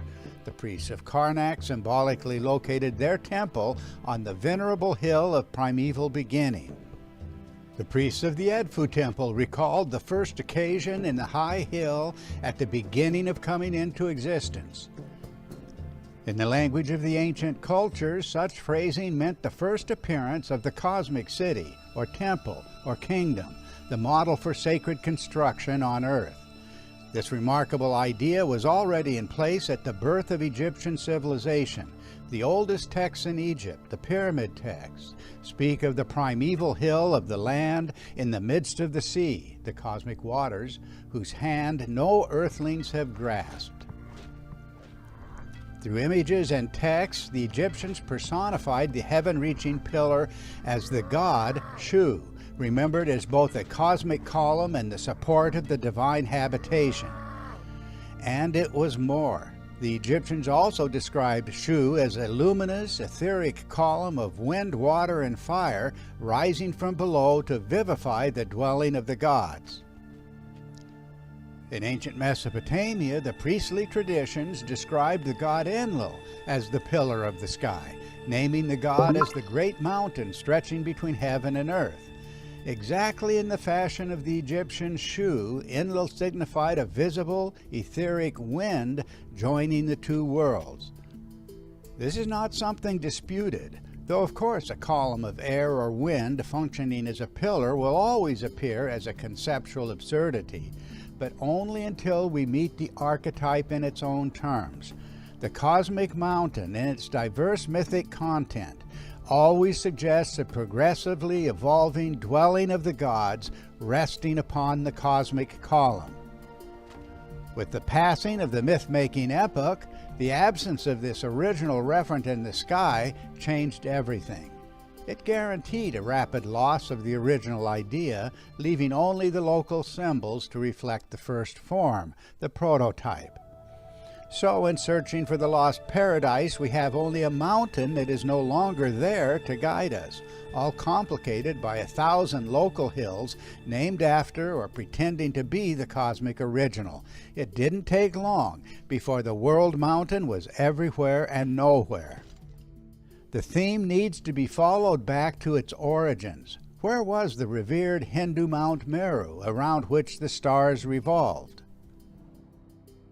Or the Persian Heraberet, identified as the tallest mountain and world axis. Or the Japanese world mountain Shumi or Sumeru, called the center around which the heavenly bodies revolved. Or the Chinese holy mountain Quayle, the axis of the celestial revolutions. Or the Mexican Colhuacan, whose summit the priestly astronomers identified as the celestial pole. What assures us of an original global tradition is the consistent role of the cosmic mountain as both world axis and stable support of the sky. The cosmic center and the apex of the world mountain meant exactly the same thing. to which we must add the identification with the exemplary site of creation itself, the birthplace of the primeval paradise. Traced to its origins, all of the imagery is cosmic. The events occurred in the sky and were always filtered through myth-making imagination. They did not occur down here where we live. The greatest mistake we could make is to ask local geography to explain the original idea. No terrestrial hill gave Olympus its name Aegeus, meaning the axle, nor did the Hebrews name Zion as the site of creation by some accident of geography. Upon the summit of Zion, the Creator fashioned the city of heaven, the temple of heaven, or the kingdom of heaven. The original referent was the cosmic center and summit where creation began. The themes are global and they belong to the core of world myths and symbols. This memory held humanity in its grip for thousands of years, and nothing could add greater confusion than attempts to explain the symbolism of a sacred mountain by attributes of local geography. The archetype always precedes the local symbol. All that a regional hill could ever provide was a symbolic pointer back to the original cosmic mountain of the gods. In fact, the symbolic echoes were far too numerous to be blended into one story by later chroniclers. Long ago, the best students of comparative symbolism recognized the linkage of the Hebrew Mount Zion to a similar memory shared with their Canaanite neighbors of Mount Zaphon in the farthest reaches of the north. Of course, in modern times, the ideas can only appear ludicrous, but it's the cross-cultural integrity that substantiates a global experience beneath the chaos of local myths and symbols.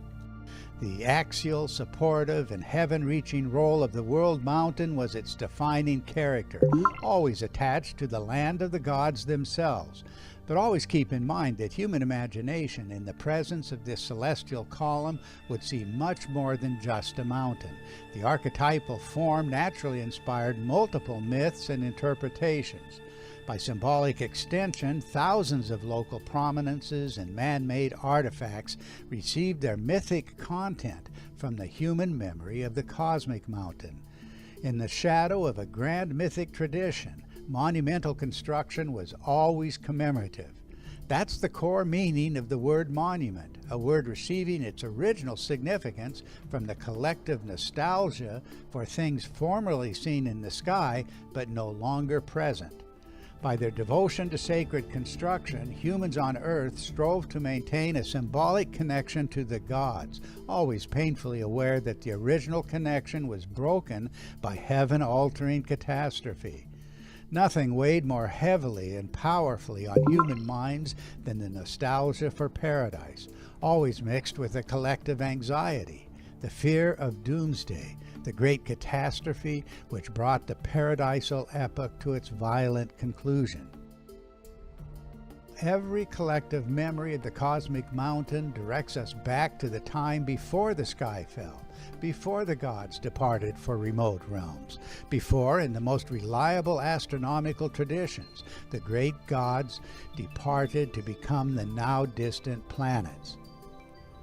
This memory held humanity in its grip for thousands of years, and nothing could add greater confusion than attempts to explain the symbolism of sacred mountains and pillars by attributes of local geography. The archetype always precedes the local symbol. All that a regional hill could ever provide was a symbolic pointer back to the original cosmic mountain of the gods. In fact, the symbolic echoes were far too numerous to be blended into one story by later chroniclers. Of course, the disparities in local traditions would spawn regional competition and a growing confusion between the archetype and the local symbol reflecting it. Many scholars have already noted that Zion and Zaphon merged as pointers back to a single archetype, and that fact should always take precedence in comparative investigation. We know that the Greeks identified several local hills as Olympus, just as the Hindus named more than one mountain and innumerable man-made replicas after their cosmic mountain Meru. The Greek sacred mountain Ida in present-day Turkey had its counterpart in a Cretan mount of the same name. And that's just one illustration of a vast pattern of symbolic replication. But today, as is the case with all archetypal forms, both the land of the gods and the towering column of fire and light upon which it stood are nowhere to be seen. That's the heart of the dilemma we intend to resolve by taking up the diverse but integrally connected features of the cosmic mountain, all ranging far beyond the mythic idea of a regional hill. For well over a century, the documented traditions of a world mountain have invited scholarly attempts to explain them. The mountain rose along the world axis to the visual center of the sky at the celestial pole. But do any of the proposed explanations actually work? That question can only be answered by penetrating to the core idea across a wide range of imaginative images. The celestial referent was not just seen as a mountain, but as much more than that. By following the theme back to its earliest expressions, we can reconstruct the concrete celestial form beneath the full range of mythic symbols. The complex ancient images of a cosmic mountain can only find meaning in a human experience that is not occurring today. Events in the skies above our early ancestors provoked an explosion of mythic content. In its first form, human witnesses saw the great mountain as a cosmic pillar, the visual support of the sky. Its summit was the seat of a power remembered as the universal sovereign.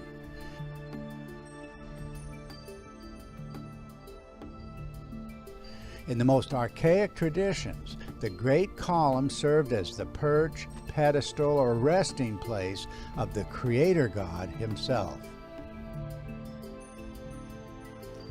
The ruler on the mountaintop was the primeval sun, the central luminary of the sky, not the body we call sun today.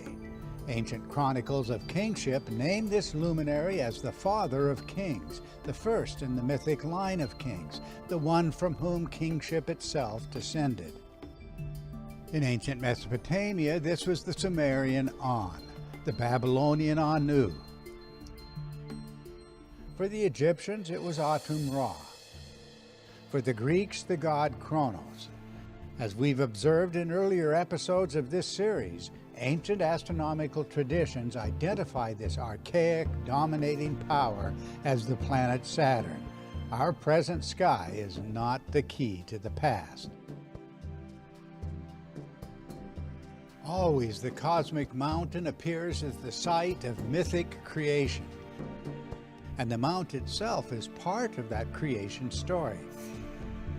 Early traditions describe the mountain as a cosmic pillar arising out of luminous ejecta that exploded from the primeval sun as the central act of creation, a great shout producing a cloud of chaotic debris.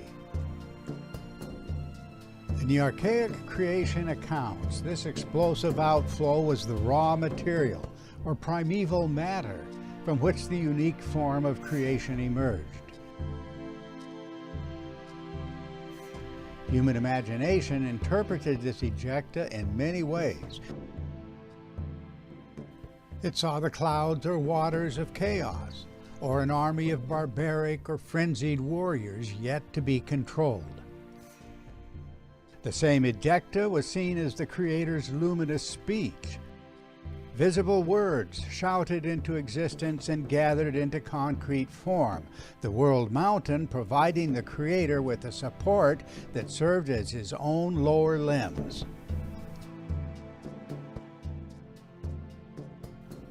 The Egyptian creation account describes the appearance of the world mountain from this ejecta as a defining moment.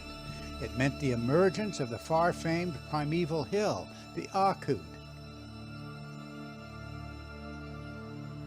Akut. The name itself came directly from the ejecta called Aku, signifying the radiant words of power erupting as the primeval shout of creation. The text recalled the creator Atum or Ra alone, wandering to and fro in the heavens before finding a stationary resting place. I found no place where I could stand, the god recalls in the Egyptian creation account. I was alone. No other worked with me. For context, the words are critically important. This celestial resting place was in fact the Akut, the world mountain. Thus the hieroglyph for the idea to stand conveys the sense of support and stability.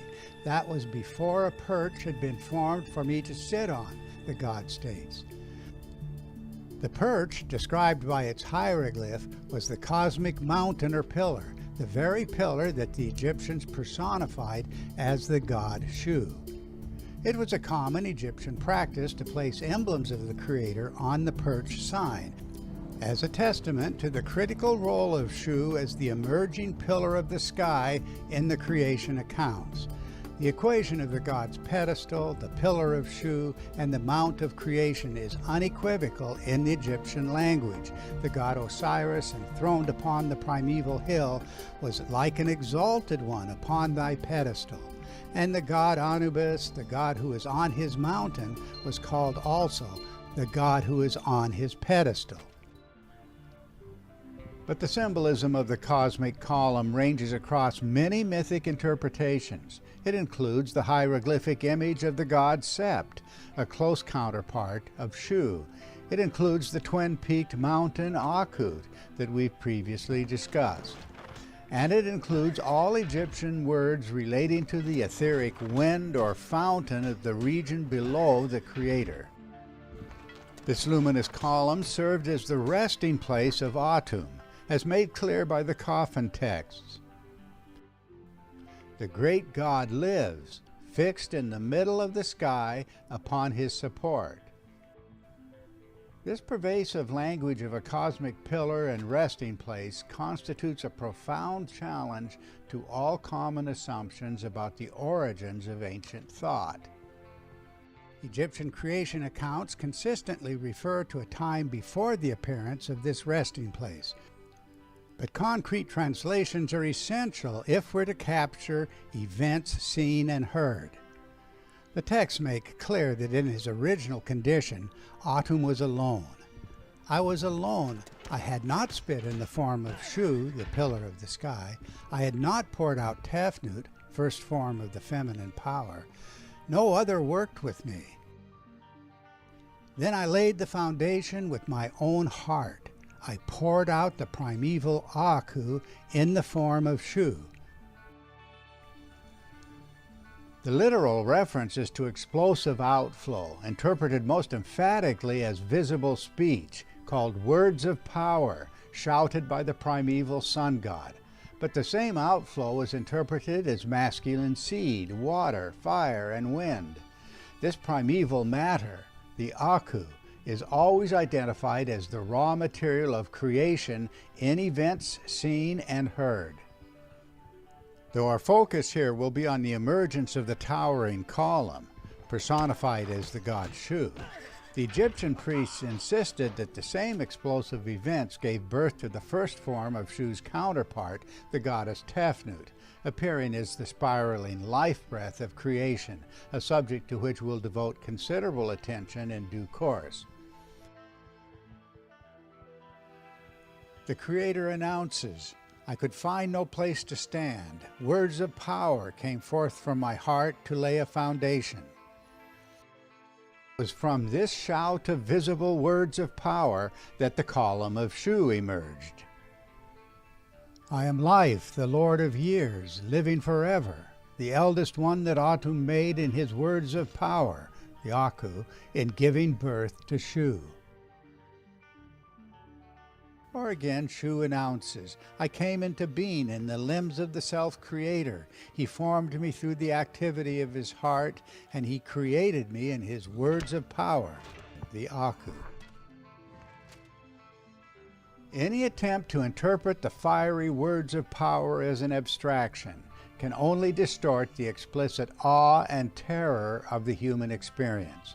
The Egyptian priests clearly knew that the pillar god Shu, who held aloft the resting Atum, was the perch or pedestal upon which the Creator eventually rested. So while one coffin text reads, "I am raised aloft on my perch above yonder places of the abyss," another speaks of the great perch. "I do not fall on account of Shu." This resting place was also called the foundation of Mayat. A stylized glyph of Mayat is in fact an image of the primeval hill. Often the glyph is simply read as the pedestal of the great god. In its root meaning, Mayat denotes the stable, enduring foundation, the source of cosmic regularity. The creation texts say that the Creator rests upon Mayat. Repeatedly, we see that the concept of support or foundation merges with the mountain or hill. The word thes, for example, means support, to bear or lift up, but also mountain.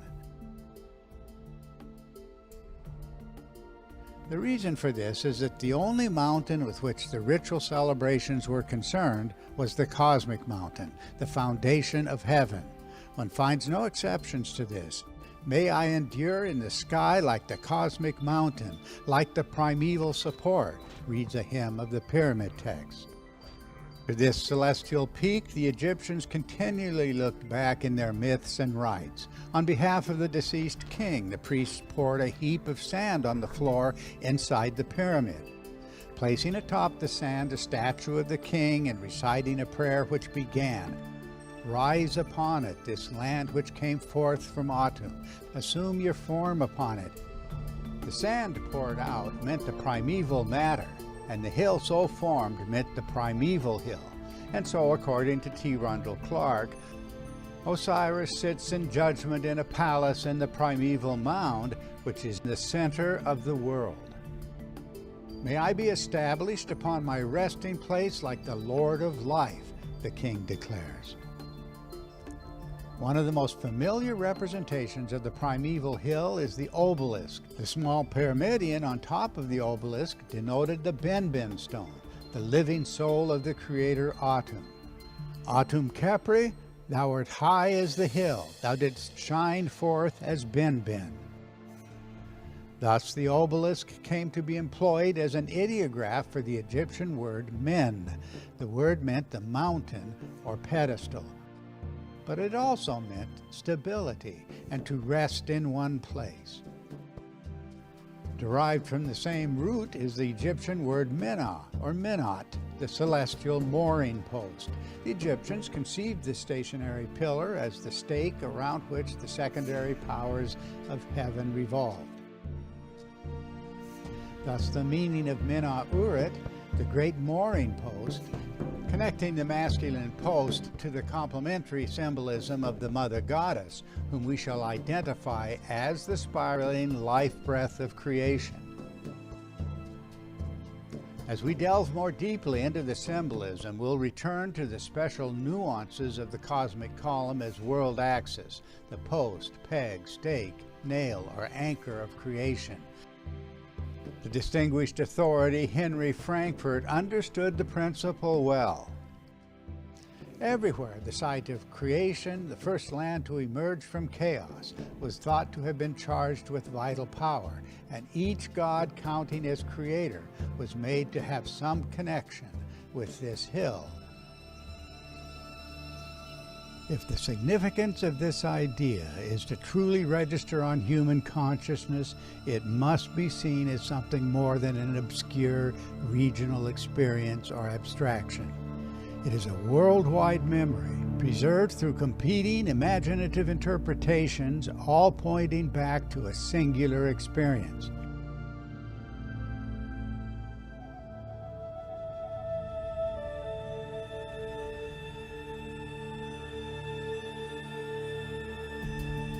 A mythic archetype is a broadly distributed pattern of ancient storytelling and magical reenactment. In the past century, cross-cultural studies have identified hundreds of archetypes, and our own study has added many themes to the list.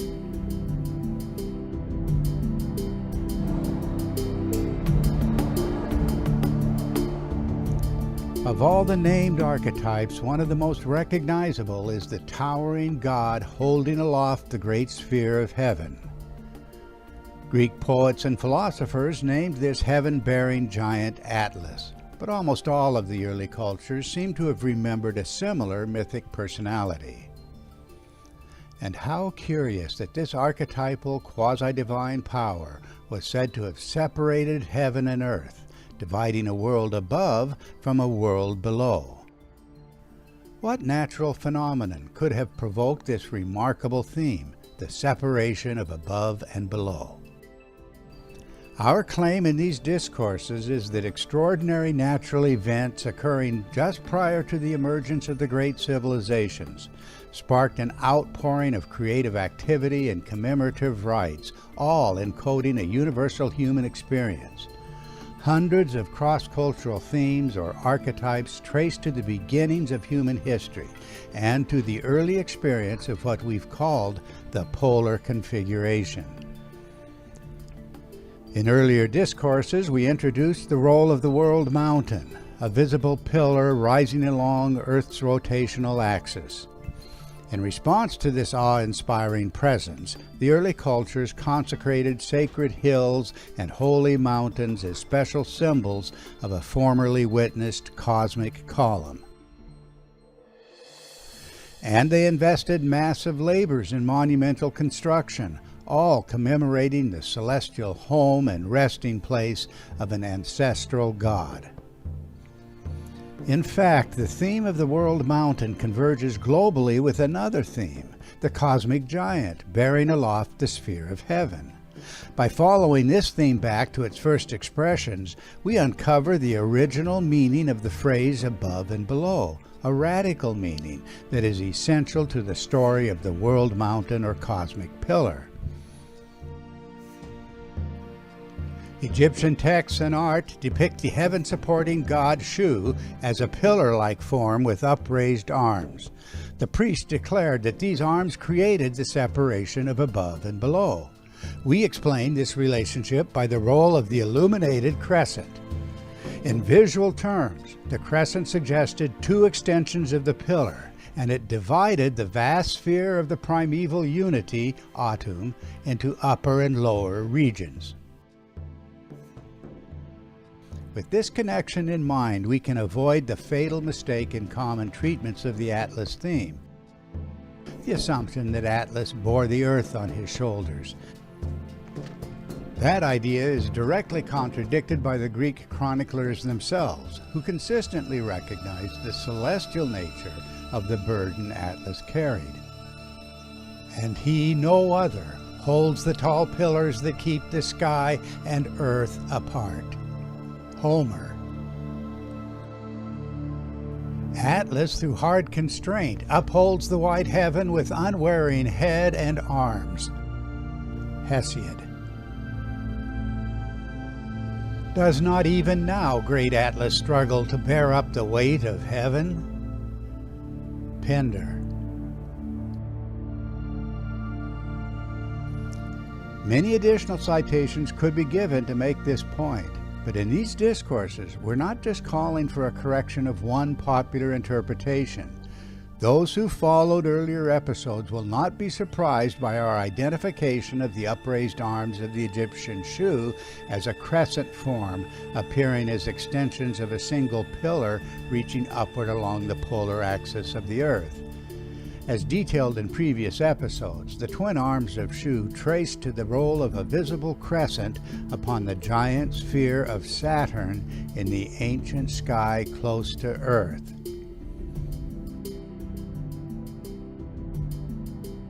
The language takes its meaning from the early phase of the polar configuration as it emerged from the undifferentiated ambient glow of an earlier time. In this earlier phase, the dusty plasma medium through which the gathered planets moved diffused and softened our sun's natural illumination of these bodies. The arrival of this crescent was a widely celebrated event. It meant the beginning of a daily cycle, which the myth makers themselves designated as the coming of the first day and night. Our identification of the polar column with the activity of the planet Mars constitutes a prediction as to the prime player in the so-called separation of heaven and earth. Classical authors recognized in the Egyptian Shu their own archetypal warrior. The Greeks named the god either as Heracles, a name they gave to the planet Mars, or as the warrior Ares, their most common name for Mars. The Romans followed suit, naming their own far-famed warrior as Mars and identifying their semi-divine ancestor Hercules as that very planet. When viewed as a mythic image of the crescent and polar column, the explanation leaps out from the historical material. The crescent arms of the heaven-supporting divinity mean the upright crescent form of the configuration, visually extending the mythic function of the pillar itself, and most dramatically so in its symmetrical midnight position. That was the most celebrated moment in the ancient day. This archaic day began at sunset when the sky darkened and the planetary configuration continued to grow brighter, reaching its peak brightness at midnight.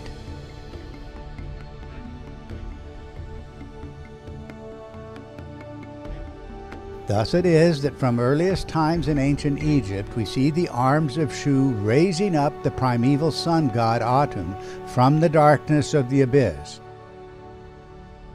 When Atum declares, "I do not fall on account of Shu," it is the pillar and twin arms of Shu that give concrete meaning to the language.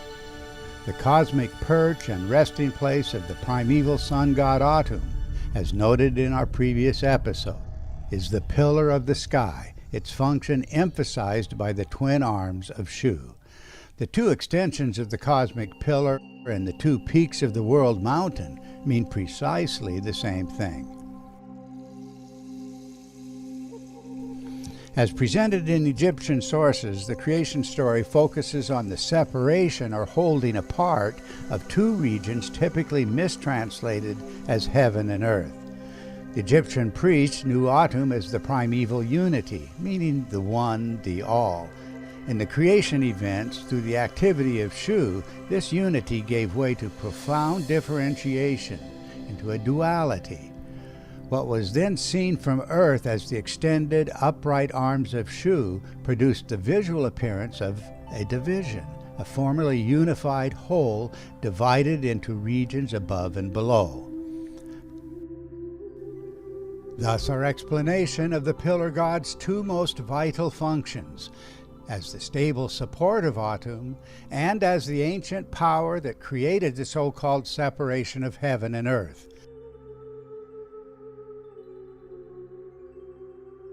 We identify both functions with the visual contribution of the planet Mars to the emergence and evolution of the polar configuration, specifically the world pillar or world mountain.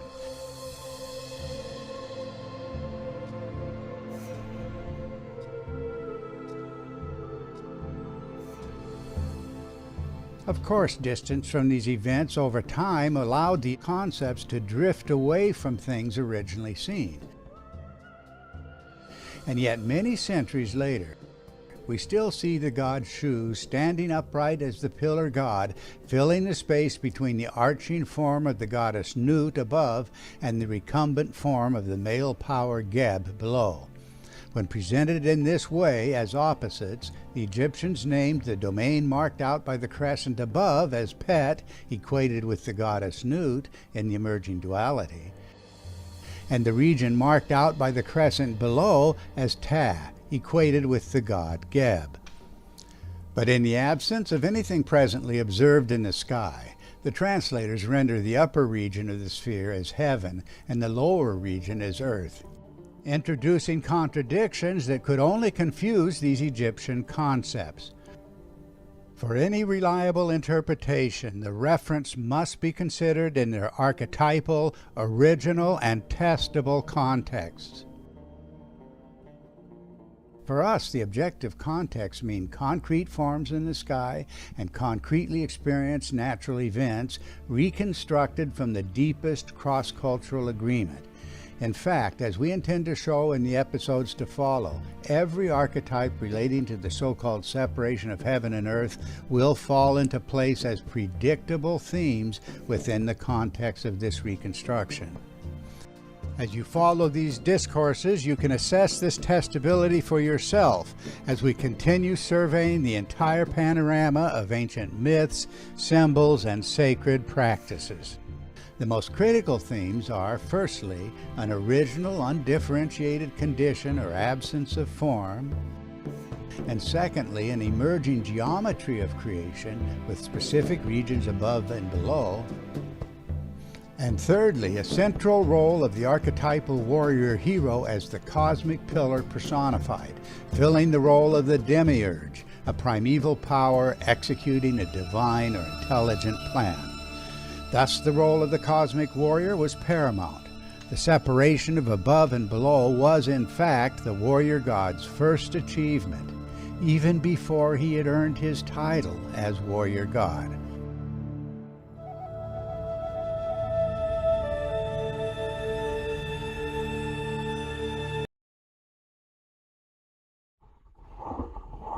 Wow. Just wow.